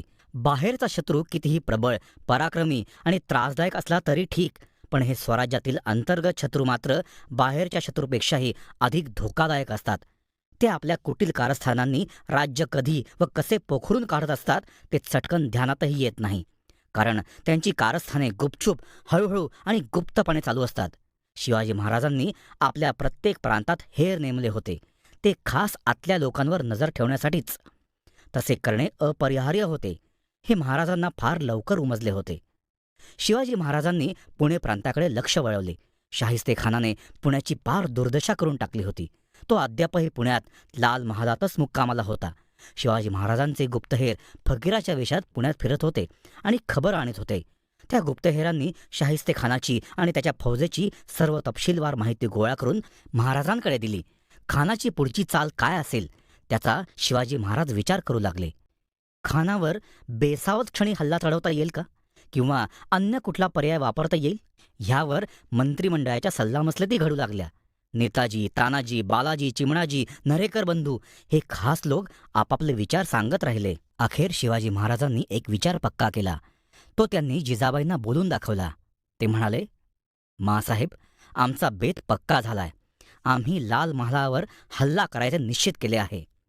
जिजाबाई वृद्ध झाल्या होत्या, पण त्या अजूनही राज्यकारभारात लक्ष घालीत होत्या. शिवाजी महाराज त्यांचा सल्लाही घेत असत. स्वराज्यातील प्रत्येक बारीकसारीक गोष्ट ते जिजाबाईंच्या कानी घालीत असत. थेट लाल महालावर हल्ला करण्याचा विचार ऐकून जिजाबाई अस्वस्थ झाल्या. त्या म्हणाल्या, राजे, ह्यात किती धोका आहे ते तुम्हाला ठाऊक नाही का? त्या शाहिस्तेखानाची फौज साऱ्या पुणेभर पसरलेली आहे. सगळा मुलूक त्याने व्यापून टाकलाय. यावर शिवाजीराजे हसले आणि म्हणाले, मासाहेब, ते आम्हाला माहीत आहे, पण आम्ही फौजेवर हल्ला करणार असे कुठे म्हणालो? आम्ही शाहिस्तेखानावर हल्ला करणार आहोत, अन्य दुसरा उपायच नाही. आणि मग शिवाजी महाराजांनी जिजाबाईंना सर्व सविस्तर सांगितले. शाहिस्तेखानाची महाप्रचंड फौज अख्ख्या पुण्यात गस्त घालीत होती. तिची लुटालूट चालूच होती. पण स्वतः शाहिस्तेखान मात्र लाल महालाच्या बाहेर क्वचितच पडत असे. याआधी शिवाजी महाराजांनी त्याला 2दा पराभूत केले होते, पण दोन्ही वेळेस त्यांनी आपले सरदारच पाठवले होते. पराभव झाल्यावरही तो स्वतः बाहेर आलाच नव्हता. त्याच्या फौजेने मात्र सगळा पुणे, कोकण आणि मावळ प्रांत पार उद्ध्वस्त करून टाकला होता. शाहिस्तेखान लाल महालात बसून सर्व सूत्रे हलवीत होता. त्याला त्याच जागेवर गाठून त्याच्यावर तुटून पडायचे हा अतिशय धाडसी बेत शिवाजी महाराजांनी ठरवला. शिवाजी थेट लाल महालात येईल हे खानाच्या स्वप्नातही नव्हते. अर्थात कोणीही स्वप्नातही कल्पना करू शकणार नाही ते सर्व प्रत्यक्षात उतरवणे हीच तर शिवाजी महाराजांची खासियत होती. शाहिस्तेखानाची फौज 1.5 लाखाहूनही जास्त होती. शिवाजी महाराजांबरोबर फार तर 5,000 मावळे होते. जिजाबाईंना या मोहिमेची फारच चिंता लागून राहिली. त्यांनी शिवाजी महाराजांना फेरविचार करण्याचे सुचवले, पण ते आपल्या निर्णयाशी ठाम होते. जिजाबाईंचा आशीर्वाद घेऊन शिवाजी महाराजांनी राजगड सोडला आणि ते पुण्याच्या दिशेने निघाले. त्यांच्यासोबत मोरोपंत, नेताजी, फिरंगोजी, बाळाजी, चिमणाजी ही मंडळी होती. ते भर उन्हाळ्याचे दिवस होते. वाऱ्याची साधी झुळकही नव्हती. सततच्या घोडेस्वारीने सर्व मंडळी आणि घोडेही थकून गेले. सर्वजण पुण्याला कोंढाणा गडावर पोचले. लाल महालाच्या मोहिमेविषयी खलबते सुरू झाली. शिवाजी महाराजांनी सर्व योजना नीट समजावून सांगितली. ती अशी होती की तानाजी कात्रज घाटाखाली एक लग्नाचे वऱ्हाड तयार ठेवणार होता. ते वऱ्हाड दुपारी 2 वाजता वाजत गाजत पुण्यात लाल महालाच्या बाजूने येणार होते. येसाजी हे गवताच्या गंज्या घेऊन पुण्यात शिरणार होते आणि कोणी विचारले असते तर गंजी खाण्यासाठी गवत आणले आहे असे सांगणार होते. विठोजी हे त्याच परिसरात 150-200 बैलांना शिंगावर पलिते बांधून तयार ठेवणार होते. रात्री इशारा मिळताच ते पलिते पेटवून देऊन सरळ कोंढाण्याकडे उलटे फिरणार होते. मोरोपंत आणि नेताजी हे आपापल्या मावळ्यांच्या तुकड्यांसहित नेमून दिलेल्या नाक्यांवर थांबणार होते. सर्जेराव, बाळाजी आणि चिमणाजी हे तिघे शिवाजी महाराजांबरोबर थेट लाल महालातच घुसणार होते. आपण आपल्या राजाबरोबर आहोत याचा त्या तिघांना अतिशय आनंद झाला. आता जगलो काय आणि मेलो काय त्याची कोणालाच पर्वा नव्हती. अशा प्रकारे एकूण जय्यत नियोजन करून झाले. पण फिरंगोजी मात्र थोडे नाराज झाले. महाराजांनी त्यांना गडावरच थांबायला सांगितले होते.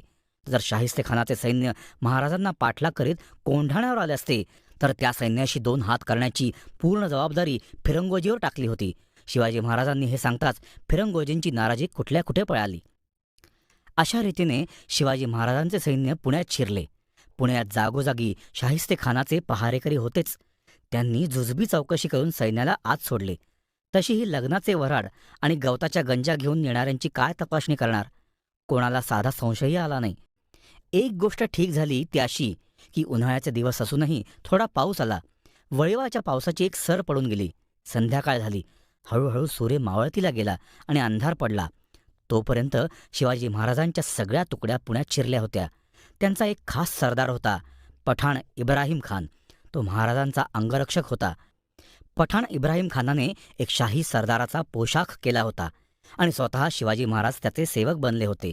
असे अगदी बेमालूम वेषांतर करून ते पुण्यात शिरले. आपला राजा आपला सेवक बनलाय ते पाहून इब्राहिम खान लाजेने अगदी चूर झाला होता. त्याला विलक्षण संकोच वाटत होता. पठाणाचे सेवक बनलेले शिवाजी महाराज आणि इब्राहिम खान हे दोघेही लाल महालापाशी आले. त्यांच्याबरोबर पठाणाचा वेश घातलेले सर्जेराव, बाळाजी आणि चिमणाजीही होते. लाल महालाच्या पहारेकऱ्यांनी इब्राहिम खान आणि इतर पठाणांना लावून कुर्निसात केला. शिवाजी महाराज आणि त्यांचे लोक लाल महालात गुपचूप शिरले.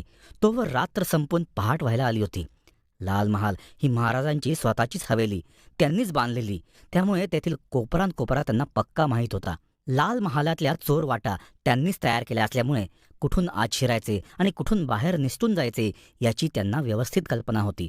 पण शिवाजी महाराजांच्या त्या सुंदर हवेलीत आता शाहिस्तेखान आणि त्याच्या बेगमा, दासी ही मंडळी राहत होती. पहाटेच्या वेळेस सर्वजण गाढ झोपले होते. त्याचवेळी शिवाजी महाराज आणि त्यांचे मावळे थेट आत घुसले. त्या गडबडीने लाल महालातील मंडळी जागी झाली आणि समोर उभे असलेले मावळे पाहून गांगरूनच गेली. खानाच्या बेगमांनी आणि दासींनी आक्रोश सुरू केला. त्या आवाजाने खान जागा झाला. तोपर्यंत मावळे थेट त्याच्या पलंगाजवळच आले होते. त्यांना पाहून भेदरलेल्या खानाने खिडकीतून बाहेर उडी मारण्याचा प्रयत्न केला. तोच त्याच्या बोटांवर सपकन तलवारीचा वार बसला. ती शिवाजी महाराजांची भवानी तलवार होती. तिने शाहिस्तेखानाची 3 बोटे मुळापासून कापून काढली होती. त्या वेदना असह्य होऊन खान जीवाच्या आकांताने ओरडत सुटला. पण त्याला लाल महालातून बाहेर पळून जाण्यात यश आले हे मात्र खरे. शिवाजी महाराजांचे ते आक्रमण कोणालाही अपेक्षित नव्हते. मराठ्यांचा तो महासामर्थ्यशाली राजा आपल्याला अगदी पहाटेच्या वेळी असा बेसावत गाठेल हे शाहिस्तेखानाला स्वप्नातही वाटले नव्हते. त्या अनपेक्षित हल्ल्यामुळे गांगरलेले मुघल सैनिक पटापट लाल महालाच्या बाहेर पळू लागले. इब्राहिम खान पठाण ओरडला, गनीम भाग रहा है, पकडो, पीछा करो, मारो. ते ऐकता क्षणीच मावळे त्यांचा पाठलाग करू लागले. तोपर्यंत सकाळहून लख्ख उजाडले होते. त्या दिवशी रामनवमी होती, प्रभू रामचंद्रांचा जन्मदिवस. शिवाजी महाराज सुखरूपपणे कोंढाण्यावर पोहोचले. इकडे लाल महालातून पळालेला शाहिस्तेखान आपल्या उजव्या हाताच्या 3 तुटलेल्या बोटांकडे हताशपणे पाहत बसला होता. हकीमांनी त्या बोटांवर मलमपट्टी केली, त्यामुळे बोटांची वेदना किंचित कमी झाली. पण मनाची वेदना मात्र 10 पटीने वाढली होती. शाहिस्तेखान प्रचंड घाबरला होता. त्याच्यापुढे 2 प्रश्न उभे होते. एक, या शिवाजीचे काय करायचे, आणि दुसरा, तुटक्या बोटांनी आपल्या भाच्याकडे औरंगजेबाकडे कसे जायचे. शाहिस्तेखानाच्या जीवावर बेतले होते ते बोटांवर निभावले. शिवाजी महाराजांच्या त्या अलौकिक पराक्रमाने मराठेशाहीपुढे एक आदर्श घालून दिला. वेळ पडताच राजाने स्वतः धोका पत्करून लढायचे असते हे शिवाजी महाराजांनी या आधीही दाखवून दिले होतेच. लाल महालात त्याचीच पुनरावृत्ती झाली. पुण्यात शिवाजी महाराजांनी शाहिस्तेखानाला पळवून लावले. लाल महालात त्याची बोटे छाटली. आपली तुटलेली बोटे घेऊन शाहिस्तेखान आग्र्याला आपला भाचा औरंगजेबाकडे गेला. त्याची ती अवस्था पाहून तो महाबलशाली मुघल सम्राट संतापाने अक्षरशः थरथरू लागला. या शिवाजीला धडा शिकवायलाच हवा, त्याखेरीज गत्यंतर नाही. याशिवाय अन्य कुठलाही विचार औरंगजेबाला सुचेनाच. शाहिस्तेखानाचा पाडाव केल्यानंतर पुढच्या काही महिन्यात शिवाजी महाराजांनी सुरत या ठिकाणावर छापा घालून त्याची लूट केली. सुरत हा मुघलांचा फार मोठा महत्त्वाचा मुलूक होता. त्या प्रांतात अनेक मुघल सरदार वस्तीस होते. ती मुघलांची प्रमुख बाजारपेठ होती. अनेक व्यवसाय व्यापारांची तिथे भरभराट झाली होती. सुरत हा औरंगजेबाचा विशेष लाडका प्रांत. त्यातून त्याला वर्षाकाठी 10 लाख रुपये कर वसुली होत असे. शिवाजी महाराजांच्या पराक्रमी मावळ्यांनी बुऱ्हाणपूर मार्गे सुरतेत शिरून तिथे लुटालूट केली. नेताजी पालकर, बहिर्जी नाईक, कुर्तोजी गुजर हे प्रमुख मावळे, त्यांचे 8,000 स्वार आणि स्वतः शिवाजी महाराज यांनी सुरतेवर छापा घालून सोने, चांदी करोडो होऊन लुटून नेले. त्याच्या ऐश्वर्यसंपन्न बाजारपेठेची अक्षरशः कोळशाची वखार करून टाकली. सुरत बेसुरत झाली. या हल्ल्यामधून मराठेशाहीत खूप मोठी संपत्ती आली. मधल्या काळात राज्याचे आर्थिक गणित बिनसले होते आणि त्याची बऱ्यापैकी भरपाई झाली. सुरत ही औरंगजेबाची मोठी व्यापारपेठ लुटल्यामुळे स्वराज्यात आनंदी आनंद पसरला. दुसरीकडे स्वराज्यावर चालून येणारी संकटे थांबत नव्हती. शाहिस्तेखान आणि सुरतवरील लूट यामुळे संतापलेल्या मुघलांचे त्रास देणे चालूच होते. मुघल सरदार जसवंत सिंह याने कोंढाणा गडाला वेढा दिला. पण कोंढाणा अतिशय भरभक्कम गड, मजबूत तटबंदी असल्यामुळे तो काबीज करणे जसवंत सिंगला अद्याप जमले नव्हते. शेवटी जसवंत सिंग कंटाळून कोंढाणा सोडून निघूनच गेला. एक संकट सरले, पण त्याहूनही मोठे संकट येऊ घातले होते. शिवाजी महाराजांच्या कारकिर्दीला पूर्णपणे वेगळे वळण देणारे ते संकट होते. त्या संकटाचे नाव होते मिर्झा राजे जयसिंग. त्यावेळेचे आमेर आणि आजच्या जयपूरचे मिर्झा राजे जयसिंग हे औरंगजेब बादशहाचे सरदार होते. शिवाजी महाराजांच्या एकापाठोपाठ एक आक्रमणांनी हैराण झालेल्या औरंगजेबाने मिर्झा राजे जयसिंगांना तातडीचा निरोप धाडून बोलावून घेतले. औरंगजेब त्यांना म्हणाला, मिर्झा राजे, उस शिवाजी के कारनामे ऐसे ही चालू रहे तो एक दिवस आमची दक्षिणेतील मोगलाई संपुष्ट यायला वेळ लागणार नाही. तुम्ही त्यांच्या समाचारासाठी ताबडतोब निघावे. हे गेला नाहीत तर आम्हालाच जावे लागेल अशी वेळ आली आहे. औरंगजेब अगदी काकुळतीला आला होता. शिवाजी महाराजांनी त्याची डोकेदुखी वाढवली होती. मिर्झा राजे जयसिंगने शिवाजी महाराजांवर चालून जाण्याची मोहीम हाती घेतली. त्याच्यासोबत दिलेर खान हा सरदार आणि 80,000 पठाण सैनिक दक्षिणेकडे निघाले. इकडे राजगडावर शिवाजी महाराजांना ही बातमी कळली. मिर्झा जयसिंग अतिशय पराक्रमी, चतुर, मुत्सद्दी राजकारणी सरदार होते. ते औरंगजेबाशी कमालीचे एकनिष्ठ होते. त्यांच्याशी व्यवहार करताना दोनच उपाय करता येण्यासारखे होते. एक, निकराची लढाई आणि दुसरा तह. नुसत्या साध्या सामोपचाराने परत फिरतील अशा पठडीतले ते सरदार नव्हते. त्यांनी दिलेर खानाला हुकूम दिला की शिवाजीच्या ताब्यातील सर्व मुलूक बेचिराख करावा, जनतेचे हाल करावेत, जनावरे लुटून न्यावीत. मिर्झा राजेंच्या या हुकुमाने दिलेर खानाला थोडे आश्चर्यच वाटले, कारण त्यात शिवाजीचे गडकिल्ले काबीज करावेत असा उल्लेखही नव्हता. पण मिर्झा राजांची चाल थोडी वेगळी होती. भरभक्कम तटबंदी असलेल्या गडकिल्ल्यांवर आक्रमण करणे अतिशय अवघड काम होते. त्या तुलनेत मुलूक लुटणे सोपे होते. जयसिंग, दिलेर खान आणि त्यांच्या पठाणांनी मुलूक लुटण्यास जोरदार प्रारंभ केला. मावळ्यांनी प्रतिकार केला, पण त्याने फार फरक पडला नाही. केवळ 8-10 दिवसात शिवाजी महाराजांच्या अनेक मुलखांची दाणादाण उडाली. जयाल यशस्वी ठरल्याचे दिसून आले. जयसिंगाने दिलेर खानाला पुरंदरगडालाही वेढा घालण्याचा आदेश दिला होता. दिलेर खान आणि त्याचे सैन्य पुरंदरच्या पायथ्यापाशी पोचले. स्वराज्यातला एक अतिशय महत्त्वाचा गड ताब्यात घेतला पाहिजे अशी त्याची योजना होती. शिवाजी महाराजांचे अनेक मुलूक आणि पूर्णपणे मिर्झा जयसिंगाच्या तावडीत आले. शिवाजी महाराजांना चिंता वाटू लागली. दिवसागणिक स्वराज्याचे नुकसान होय. प्रजा, जनावरे पटापट मरत होती. घरेदारे, शेतजमिनी, संपत्ती, इमारती पाहता पाहता बेचिराख होत होत्या. स्त्रिया, मुलीबाळींना पळवून नेऊन त्यांच्यावर अत्याचार केले जाऊ लागले. मिर्झा राजे जयसिंग आणि त्यांच्या महाप्रचंड फौजेचा सरळपणे मुकाबला करणे शक्य नाही असे चित्र स्पष्ट होऊ लागले होते.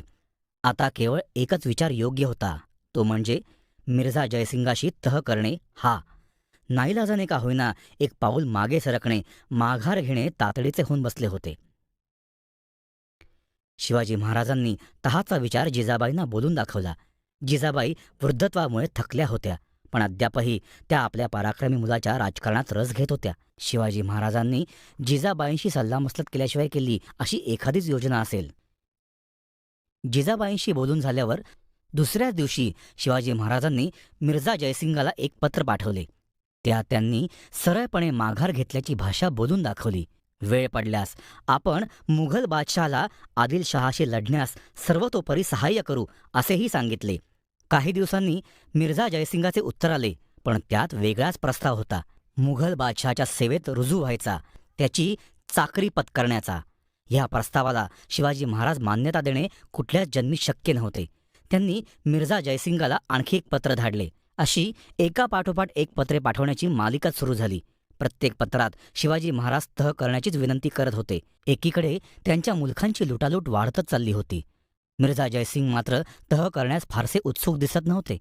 त्यांची एकच स्पष्ट मागणी होती, त्या शिवाजीने समोरासमोर येऊन माझ्याशी बोलणी करावीत. येताना त्याने विना हत्यार यावे, आमची माफी मागावी, दया याचना करावी, मगच आम्ही तहाचा विचार करू. शिवाजी महाराजांनी जयसिंगची ती विचित्र मागणी मान्य केली. काही झाले तरी मुलखाची आणखी लुटालूट स्वराज्याला परवडण्यासारखी नव्हती. शिवाजी महाराज जयसिंगाला भेटायला तयार झाले. मिर्झा जयसिंग हिंदू राजपूत आहे, तो शब्दाचा पक्का आहे. विश्वासघाताने दगाफटका करायला तो काही अफजल खान नाही, याची शिवाजी महाराजांना पूर्णपणे जाणीव होती. त्यामुळे ती काळजी नव्हतीच. पुरंदरगडावर शिवाजी महाराज आणि मिर्झा राजे जयसिंग यांची प्रत्यक्ष समोरासमोर भेट झाली. त्या भेटीत शिवाजी महाराजांची भाष्य अतिशय सौम्य, किंचित विनंतीची, शरणागतीची होती हे खरे, पण त्यातही एक आत्मविश्वास, निर्धार होता. त्यात बैठकीत त्यांनी मिर्झा जयसिंगाने मागितलेल्या सर्व मागण्या मान्य करून टाकल्या. शिवाजी महाराजांच्या स्वराज्याचे 23 गडकिल्ले आणि तब्बल 4 लक्ष होनांचा मुलूक या मागण्या एका फटक्यात मान्य करून ते सर्वच्या सर्व शत्रूला देऊन टाकणे, ह्याला नेमके काय म्हणावे. शिवाजी महाराजांचा नाईलाज होता. एका पावलांची माघार घेता घेता आणखी 4 पावले मागे जावे लागणार होते. शिवाजी महाराजांनी ते केले. त्यांचे 23 किल्ले आणि 4 लक्ष होनांचा मुलूक मिर्झा जयसिंगाच्या झोळीत पडले. स्वराज्य अक्षरशः खिळखिळे झाले. हे कमी होते म्हणून की काय, मिर्झा जयसिंगांनी त्यांचे ठेवणीतले अस्त्र बाहेर काढलेच. त्यांनी शिवाजी महाराजांना थेट विचारले, आणि तुम्ही आमच्या मुघल बादशाच्या सेवेत येण्याविषयी काय विचार केलाय? की आजवर मी मुघलांचे अपरिमित नुकसान केले आहे, तुमच्या बादशहाशी चुकीचे वागलो आहे, मी त्यांचा अपराधी आहे असेच समजावे. असे असताना मी कुठल्या तोंडाने औरंगजेब बादशहाची चाकरी स्वीकारू? त्यापेक्षा मी माझा पुत्र संभाजी याला तुमच्या स्वाधीन करायला तयार आहे. औरंगजेब शहेनशहानी संभाजी राजाला आपल्या सेवेस न्यावे. मराठेशाहीचा तो महापराक्रमी राजा, हिंदवी स्वराज्याचा शिल्पकार, ज्याचे नाव ऐकताक्षणी मुघलशाही आणि आदिलशाही अक्षरशः चळाचळा कापायच्या, असे ते शिवाजी महाराज. ते प्रत्यक्ष आपल्या पोटच्या पोराला औरंगजेबाच्या तावडीत द्यायला निघाले होते. हे कुठले राजकारण होते? कुठली योजना होती? केवळ 9 वर्षांचा संभाजी, महाराजांचा लाडका शंभूबाळ, तो मुघल बादशाच्या दरबारी सुपूर्द करण्यात येणार होता. आपल्या पितृहृदयावर दगड ठेवून शिवाजी महाराज एक डाव खेळायला निघाले होते, केवळ स्वराज्याच्या रक्षणासाठी. त्यांच्या मनात काय कोलाहल चालू होता हे केवळ त्यांना आणि भवानी मातेलाच ठाऊक होते. तहात मान्य केलेल्या सर्व अटीची पूर्तता होईपर्यंत शंभूराजे मुघलांच्या ताब्यात राहणार हे कळल्यावर जिजाबाईंचे मन कळवळून गेले. आपला महाकीर्तिमान पुत्र हे काय करतो आहे हे त्यांच्या आकलनापलीकडचे होते. शिवाजी महाराज जिजाबाईंना एवढेच म्हणाले, मासाहेब, आता फक्त संयम ठेवायला हवा. आमच्या मनाला किती वेदना होत आहेत हे आम्ही कोणापाशीही बोलू शकत नाही. संभाजीराजे मुघलांच्या देशात राहणार होते. मिर्झा राजे जयसिंग यांनीच तशी मागणी केली होती, पण त्यांनी स्वतःहून त्यांची जबाबदारी उचलली. हीच त्यातल्या त्यात थोडी समाधानकारक गोष्ट होती, कारण काहीही झाले तरी जयसिंगपासून संभाजीच्या जीवाला कुठलाही धोका नाही याबाबतीत शिवाजी महाराज निश्चिंत होते. राजपूत शब्दाला कायमचे पक्के असतात. त्यांनी लहान वयाच्या संभाजीला कुठलाही धोका असणार नाही याची महाराजांना शाश्वती दिली. शंभूराजे, तुम्हाला काही दिवस आग्र्याला मिर्झा राजेंकडे राहायचे आहे हे संभाजीला सांगताना त्यांचे अंतःकरण पिळवटून निघत होते. लहानग्या संभाजीला मात्र कुठेतरी दूर देशी जायचे आहे याचेच कुतूहल वाटत होते. तिथून पुढे जवळपास 1 वर्ष संभाजीराजे आग्र्याला मिर्झा राजे जयसिंगाच्या महालात मुक्कामी राहिले. मधल्या काळात त्यांची आपल्या वडिलांशी फक्त 1-2दा भेट घडली. त्यांच्या सुरक्षेविषयी कुठलीच चिंता नव्हती. शिवाजी महाराजांना एकच मोठी चिंता होती की जर तहाच्या अटी पूर्ण करण्यात अपयश आले तर आपल्या या शंभूबाळाचे काय होईल? मुघलांचा शहेनशाह शहाजहान म्हणजेच औरंगजेबाचा बाप याचा मृत्यू झाला आणि औरंगजेब मुघलांचा अधिकृत बादशाह म्हणून घोषित झाला. त्याच सुमाराला त्याचा 50वा वाढदिवस जवळ आला होता. आग्र्याला एक मोठा समारंभ झाला. त्या कार्यक्रमाला उपस्थित राहण्याचे शिवाजी महाराजांना आमंत्रण मिळाले. मिर्झा राजे जयसिंग यांनी स्वतःच शिवाजी महाराजांना हे सांगितले की तुम्हाला आणि शंभूराजांना औरंगजेबाने आमंत्रित केले आहे. शिवाजी महाराजांच्या मनात एक शंका आली. त्याचेही जयसिंगाने निरसन करून टाकले. ते म्हणाले, राजे, चिंता करू नका. आग्र्यात तुमच्या केसालाही धक्का लागणार नाही हे माझे, या राजपुताचे वचन आहे. तुम्ही निर्धास्तपणे वाढदिवसाच्या समारंभास यावे. आणि शिवाजी महाराज आग्र्याला औरंगजेबाच्या भेटीस निघाले.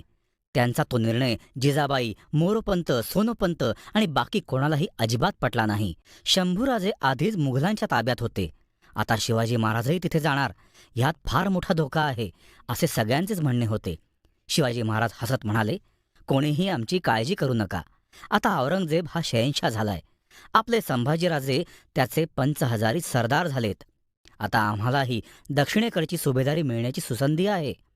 औरंगजेब बादशाह आमच्यावर खुश झाला तर तेही होईलच. महाराजांचे ते थट्टेचे बोलणे ऐकून सगळेजण थोडे चिडलेच. ते पाहून महाराजांना आणखीनच हसू आले.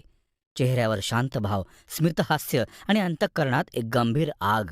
लक्षावधी प्रश्नांचे माहोळ घेऊन शिवाजी महाराज नशिबाची परीक्षा पाहण्यासाठी निघाले. औरंगजेबाचा 50वा वाढदिवस होता. महाराजांना आमंत्रण होते.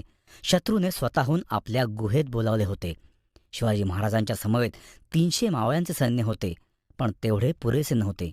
औरंगजेबाच्या 50व्या वाढदिवसानिमित्त अख्खे आग्रा शहर रोषणाईने सजले होते. शिवाजी महाराज आणि त्यांचा पुत्र संभाजी आग्र्यात औरंगजेबाच्या दरबारात येणार हे कळल्यावर त्या दोघांना पाहण्यासाठी शहराच्या घराघरातून, दारे खिडक्यातून लोक, बायका, मुले उभी होती. महाराजांचा अतुलनीय महापराक्रम त्या सगळ्यांच्या कानी वारंवार पोचत होताच. शिवाजी महाराज नावाच्या असामान्य विभूतीला प्रत्यक्ष पाहण्याची इच्छा अवघ्या आग्रा शहराला झाली होती. त्या दोघांच्या अलौकिक दर्शनाने आग्रा शहरातील रहिवासी धन्य झाले खरे, पण शिवाजी महाराज मात्र विलक्षण संतापले होते. एका राजाने दुसऱ्या राजाला किमान आदर व सन्मानाची वागणूक द्यावी अशी अपेक्षा असते. औरंगजेब हा मोठा बादशहा होता. शिवाजी महाराज तर त्याच्याहूनही महान राजे होते, पण औरंगजेबाकडून त्यांचा घोर अपमान झाला, आणि तोही जाणून बुजून. दरबारात शिवाजी आणि संभाजी यांना अगदी मागच्या बाजूला, जिथे सामान्य सरदार उभे राहतात, तिथे उभे करण्यात आले. त्या जागेवरून औरंगजेबाचे सिंहासनही नीट दिसत नव्हते. महाराजांना हा अपमान वाटला. आग्र्याला येण्याचे आमंत्रण पाठवून अशी वागणूक देणारा औरंगजेब आपली चेष्टा करतोय असे त्यांना वाटले. ते पायापासून मस्तकापर्यंत रागाने लालबुंद झाले. खरे म्हणजे औरंगजेबाने स्वतःहून त्यांच्या स्वागतास येणे अपेक्षित होते. पण इथे स्वागत तर दूरच, औरंगजेबाने साधी विचारपूसही केली नाही. महाराजांच्या तळपायाची आग मस्तकात गेली. त्यांना आपल्या जागी उभे राहणे अशक्य झाले. शेवटी असह्य होऊन ते संभाजीसह त्या दरबारातून बाहेर पडले. आता मात्र अपमानित होण्याची पाळी औरंगजेबाची होती. शिवाजी आपल्याच दरबारात येऊन आपल्याला न भेटता आणि साधा मुजराही न करता निघून गेला. यामुळे औरंगजेब संतापला. त्याच्या संतापण्याची परिणती झाली ती शिवाजी महाराज आणि संभाजी यांच्या अटकेत. औरंगजेबाने त्या दोघांना आग्र्यातच नजरकैदेत ठेवण्याचा हुकूम दिला. त्यांच्यावर सक्त पहारा ठेवला. तिथून बाहेर पडणेही केवळ अशक्य कोटीतील बाब होती. आपला शत्रू शिवाजी स्वतःहून आपल्या गुहेत आला आहे. हाची शिकार वाया का घालवावी? राजांना मारण्याची संधी का घेऊ नये? अशा विचारांनी औरंगजेबाचे चित्त विचलित झाले होते. खरे तर शिवाजी महाराजांना ठार करण्याचाच त्याचा कट होता, पण तसे करणे हे वाटते तेवढे सोपे नाही. शिवाजीराजे मराठी मुलखातून खास आपल्या भेटीकरता आले आहेत. ही गोष्ट सगळ्या आग्र्याला माहीत आहे. त्यांना येताना सर्वांनी पाहिले आहे. तेव्हा त्यांची अशी खुलेआम कत्तल करणे धोक्याचे आहे असे रामसिंगने अगदी काकुळतीला येऊन औरंगजेबाला पटवून दिले. अखेर औरंगजेबाने आपली ती योजना तूर्तास तरी बाजूला ठेवली, पण त्याचबरोबर त्याने शिवाजी आग्र्याहून बाहेर निसटून जाणार नाही याची पूर्ण जबाबदारी रामसिंगवर टाकली. हा रामसिंग म्हणजे मिर्झा राजे जयसिंग यांचा मोठा मुलगा, औरंगजेबाच्या विश्वासातील एक सरदार होता. शिवाजी महाराज आग्र्याला नजरकैदेत असताना औरंगजेबाने रामसिंगकडे त्यांची पूर्ण जबाबदारी दिली. काहीही झाले तरी औरंगजेबाने शिवाजी महाराजांना ठार मारणे अशक्य होऊन बसले होते हे मात्र खरे. त्याचीही मनात कुठेतरी एक भीती होतीच. शिवाजी राजांची अशी थेट कत्तल केली तर अख्खा मराठा मुलूक चवताळून उठेल आणि मुघलांवर आक्रमण करेल हे त्याला माहीत होते.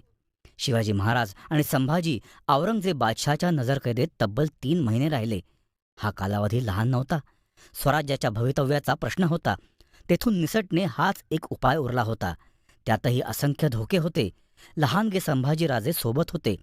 त्यांना घेऊन पलायन करायचे म्हणजे जीवाशी गाठ होती. शिवाजी महाराज जिथे राहत होते तिथे पहारेकरी डोळ्यात तेल घालून अहोरात्र पहारा देत होते. शिवाजी महाराजांच्या महालाबाहेर सिद्धी जोहर आणि त्याचे मुघल सरदार यांचा खडा पहारा होता. तो भेदून पळून जाणे म्हणजे जीवावरचे संकट होते. शिवाजी महाराजांनी एक वेगळी युक्ती योजली. त्यांनी आजारी पडल्याचे नाटक केले. गोरगरीब आणि साधुसंतांना दानधर्म म्हणून मेवा मिठाई वाटण्याचे ठरवले आणि त्यासाठी मोठमोठाले पेटारे मागवले. योग्य संधी बघून शिवाजी महाराज त्या पेटाऱ्यांचाच वापर करून औरंगजेबाच्या तावडीतून निसटून जाणार होते. ते अक्षरशः जीवावरचे काम होते. सुरुवातीला जेव्हा मेवा मिठाई भरून पेटारे बाहेर जात तेव्हा पहारा देणारे सरदार प्रत्येक पेटारा उघडून पाहायचे. पुढे पुढे मात्र त्यांची खात्री पटली की त्यात केवळ मेवा मिठाई आणि मोहराच असतात. तेव्हा त्यांनी पेटारे उघडून पाहणे सोडून दिले. शिवाजी महाराज याचीच वाट पाहत होते. पहारेकरी गाफील झालेत. ते आता पेटारे उघडून बघत नाहीत. याची खातर जमा झाल्यावर शिवाजी महाराजांनी आपली योजना ठरवली. त्यांचा एक सावत्र भाऊ होता हिरोजी. तो दिसायला अगदी थेट दुसरा शिवाजीच होता. तशीच चेहरेपट्टी, तशीच उंची, जणू काही जुळा भाऊच. महाराजांनी आपल्या जागी हिरोजीला मागे ठेवायचे ठरवले. तोही क्षणार्धात तयार झाला. महाराजांनी आपल्या दाढीसारखी हुबेहूब दाढी त्याला चिकटवली आणि पलंगावर झोपण्यास सांगितले. आता औरंगजेबाला जराही संशय येण्याची शक्यताच नव्हती. त्याला वाटले असते शिवाजी आजारी आहे व पलंगावर झोपला आहे. शिवाजी महाराजांनी निसटून जाण्याचा दिवस निश्चित केला. शिवाजी महाराज आग्र्याहून शिताफीने निसटले. दिवसाढवळ्या बाहेर सुमारे 1000 मुघल सैनिकांचा पहारा असताना तिथून बाहेर पडले. ते जीवावरचे धाडस होते, पण आणखीन एक धाडस होते ते म्हणजे संभाजीला मागे ठेवून जाण्याचे. त्या 9 वर्षाच्या लहान मुलाला आपल्यासोबत नेण्यातला धोका त्यांनी ओळखला होता. ते त्याला मथुरेला एका ब्राह्मणाच्या घरी ठेवणार होते, कारण आपण पळालो हे कळल्यावर औरंगजेबाची प्रचंड सेना आपला पाठलाग करणार. त्यात संभाजीच्या जीवाला धोका असेल याची महाराजांना पूर्ण कल्पना होती. मुघलांचा बादशाह औरंगजेब याच्या तावडीतून निसटून शिवाजी महाराजांनी जीवावरचे धाडस दाखवले. या प्रसंगातून औरंगजेबाला एक फार मोठा धडा मिळाला, पण आता त्याच्या हाती चडफडाटाशिवाय काहीच उरले नव्हते. आग्र्याला जे घडले ते सारेच अकल्पित होते. आधी मिर्झा राजे जयसिंग यांच्याकडे संभाजीला ओलीस ठेवणे, मग शिवाजी महाराजांची आग्रा भेट, तिथे नजरकैद आणि तेथून पळून जाणे, या सगळ्या घटनांची सुसंगतीच लागणे शक्य नव्हते. शिवाजी महाराजांना एका गोष्टीची मात्र पक्की खात्री होती की आग्र्याला गेल्यावर औरंगजेब आपल्याला सही सलामत जिवंत सोडण्याची कुठलीच शक्यता नाही. तेथील दगाफटक्याची त्यांना आधीच कल्पना होती, पण त्यांना स्वतःच्या प्राणांची फार चिंता नव्हती. त्यांना काळजी होती ती आपल्या मुलाची, संभाजीची, आणि त्याहून कित्येक पटीने काळजी होती ती स्वराज्याची. पण स्वराज्याच्या संरक्षणासाठी त्यांना आपल्या पोटच्या पोराला ओलीस ठेवावे लागले होते. त्याआधी वर्षभर तो पोर शत्रूच्या ताब्यात होता. संभाजीराजांच्या मनात शौर्याची बीजे पेरली गेली, ती ह्या आग्र्याच्याच प्रसंगापासून. वयाच्या केवळ 9व्या वर्षी संभाजीराजे कणखर बनले. आग्र्याहून सुटका झाली तेव्हापासून शिवाजी महाराजांच्या राज्यात, त्यांच्या स्वराज्याच्या कार्यात संभाजीराजांचा सक्रिय प्रवेश झाला. एवढ्या मोठ्या साम्राज्याचा वारस तयार करण्याची ती सुरुवातच होती. आग्र्याहून सुखरूप निसटून शिवाजी महाराज राजगडावर आले, पण त्यांना कोणीही ओळखले नाही, कारण ते एका बैराग्याच्या वेशात आले होते.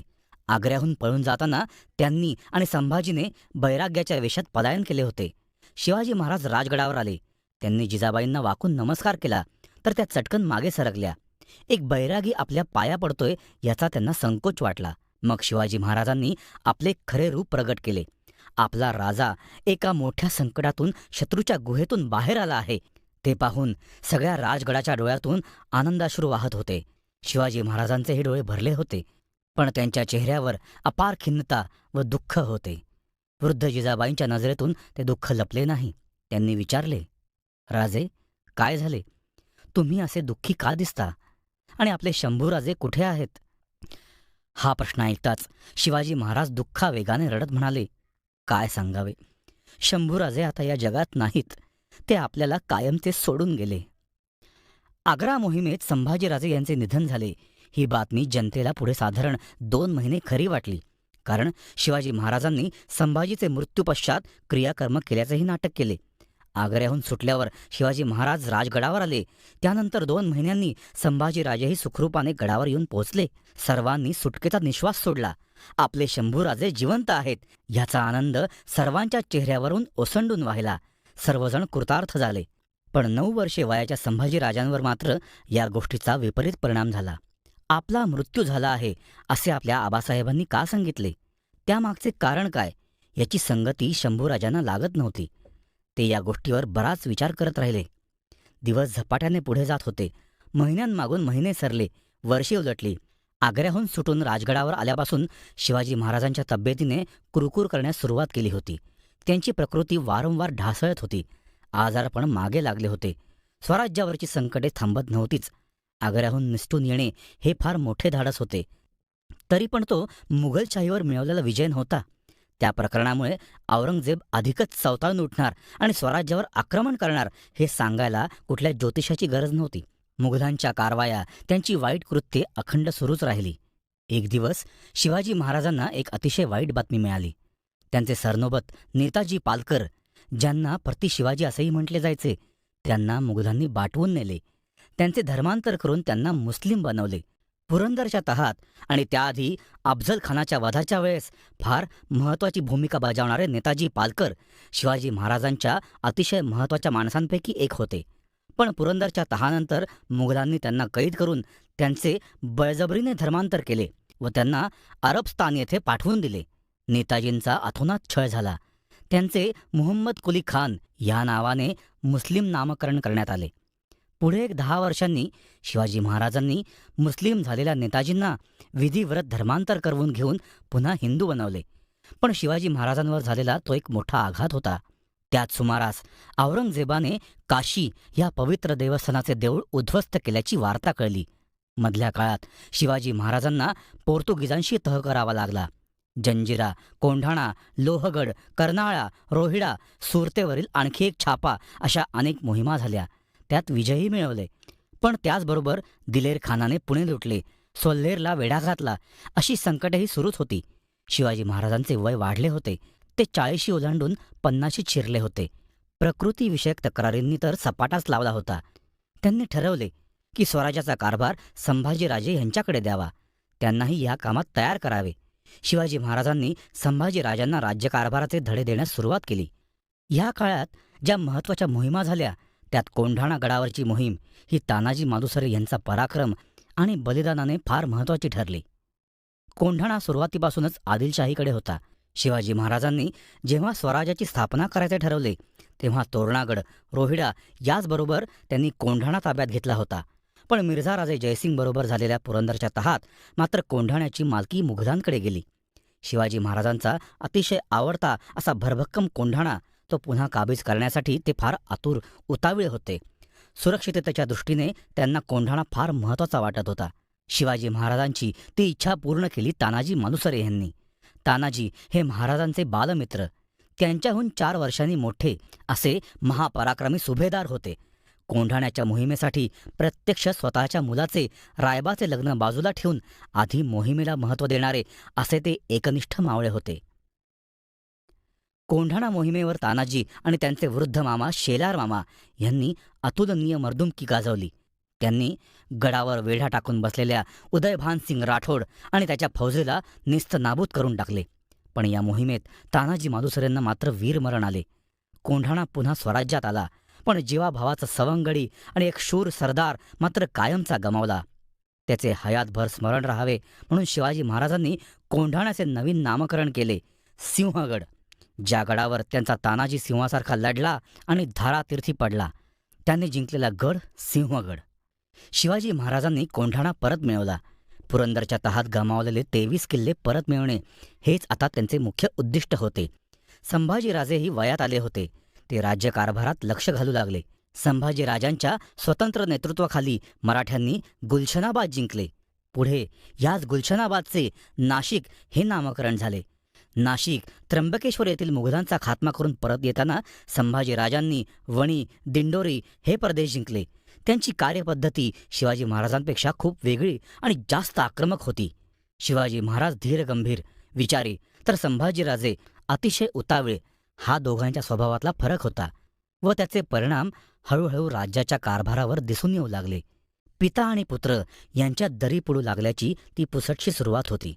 तशातच शिवाजी महाराजांची पत्नी सोयराबाई यांचा संभाजीराजांवर राग होता. शिवाजी महाराजांनी भविष्यात स्वराज्याचा वारस म्हणून आपला पुत्र राजाराम यालाच नेमावे अशी त्यांची इच्छा व हट्ट होता. पण तो मान संभाजीराजांना मिळाला याची स्पष्ट नाराजी त्यांच्या वागण्या बोलण्यातून दिसत असे. सोयराबाईंच्या सावत्र भावपूर्ण वर्तवणुकीचा शिवाजी महाराजांच्या मनावर खूप विपरीत परिणाम झाला. पण त्याहूनही अधिक परिणाम संभाजीराजांच्या मनावर झाला. केवळ 15-16 वर्षांचा तो अतिशय संवेदनशील युवराज सतत दुःखी कष्टी राहू लागला. त्यामागे अनेक कारणे होती, पण त्यातले महत्त्वाचे कारण सोयराबाईंचा दुजाभाव हेच होते.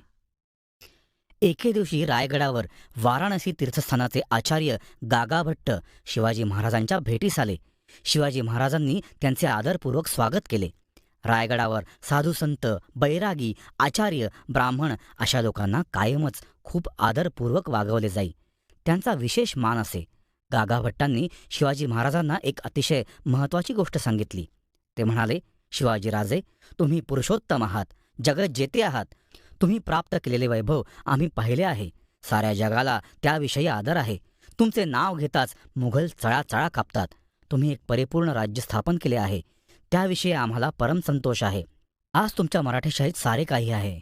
फक्त एकाच गोष्टीची उणीव आहे, तेवढी पूर्ण करा. ती गोष्ट म्हणजे राजसिंहासन.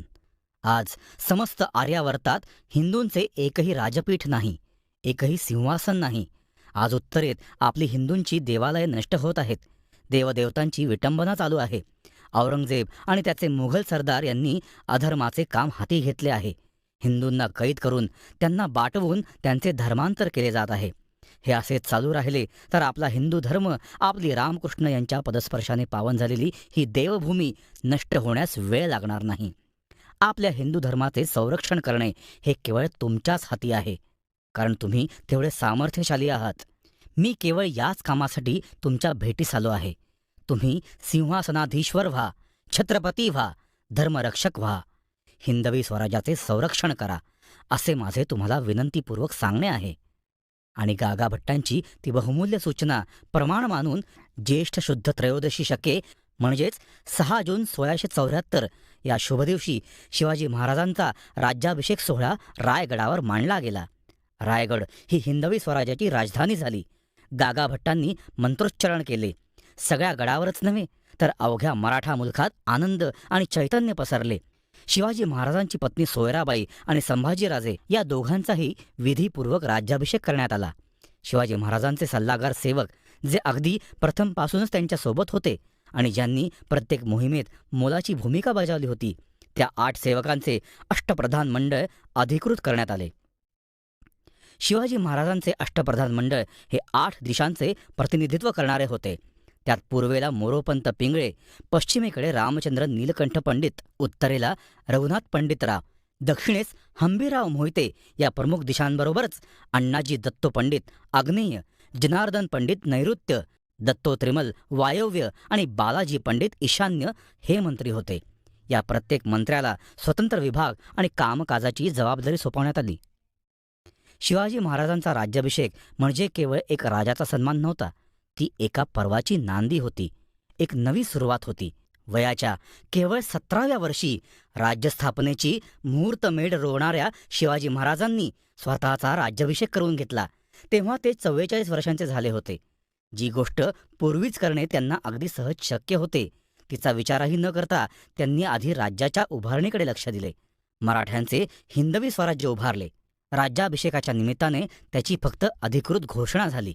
आधी पाया आणि मगच कळस, असाच तो प्रवास होता. पण शिवराज्याभिषेकाचा आनंद अगदी अल्प काळ टिकला. राज्याभिषेकानंतर अवघ्या 12व्या दिवशी जिजाबाईंचे निधन झाले. नव्यानेच निर्माण झालेल्या स्वराज्याचे छत्रच हरपले. शिवाजी महाराज पोरके झाले. संभाजीराजे तर सैरभैर झाले. राज्याभिषेक झाल्यावर 6 वर्षांनी शिवाजी महाराजांचे निधन झाले.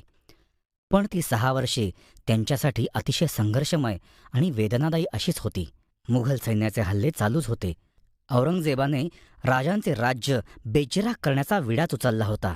मोहिमा जिंकणे, हरणे, तह या गोष्टी नित्याच्याच झाल्या होत्या. स्वराज्याच्या कारभारात संभाजीराजे जातीने लक्ष देऊ लागले होते. ही आनंदाची बाब होती. हिंदवी स्वराज्याचे युवराज म्हणून राज्याभिषेक झाल्यानंतर संभाजीराजांच्या मोहिमा वाढू लागल्या. त्यांनी भागानगरसारख्या मोहिमात अतुलनीय पराक्रम गाजवून सर्वांची मने जिंकून घेतली. शिवाजी महाराजांना आपल्या मुलाच्या शौर्याचे विलक्षण कौतुक वाटे. पण संभाजीराजांच्या मनातील कुठली तरी मोठी खंत त्यांच्या नजरेतून सुटली नव्हती. सावत्राई सोयराबाईंच्या दुष्ट वागणुकीमुळे संभाजीराजे पराकोटीचे संवेदनशील एकाकी झाले होते. संभाजीराजे अनेक मोहिमा जिंकत चालले होते. हिंदवी स्वराज्याचे भावी छत्रपती म्हणून लोक त्यांच्याकडे आदराने पाहत होते. पण सोयराबाईंना नेमकी हीच गोष्ट सलत होती. दरबारातील अनाजीपंत सुरनीस यांच्यासारखे ज्येष्ठ मंत्री स्वराज्यात उघड भ्रष्टाचार करीत होते.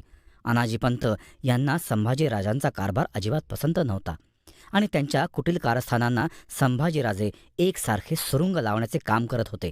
शिवाय अनाजीपंत हे सोयराबाईंच्या खास मर्जीतले होते. सोयराबाई आणि संभाजी या मायलेकांमधील दुरावा वाढतच चालला होता. सोयराबाईंचा मुलगा राजाराम खूप लहान होता. तो सतत आपल्या दादाबरोबर म्हणजेच संभाजीराजांबरोबर असे. त्यामुळेही सोयराबाई खूप अस्वस्थ होत. एकूणच कौटुंबिक पातळीवर अशांतता आणि तणाव यांनी टोक गाठले होते. अनेक कारणांनी शिवाजी आणि संभाजी यांच्यातील दुरावा वाढत चालला होता.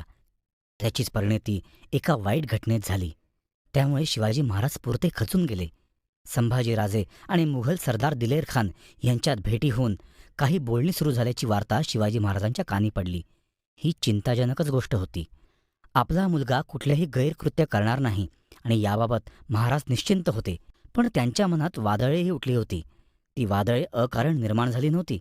संभाजीराजे पळून गेले आणि मोगलांना जाऊन मिळाले अशा आशयाच्या एकापाठोपाठ एक बातम्या शिवाजी महाराजांच्या कानी येऊ लागल्यावर मनात वादळे उठणे अपरिहार्यच होते.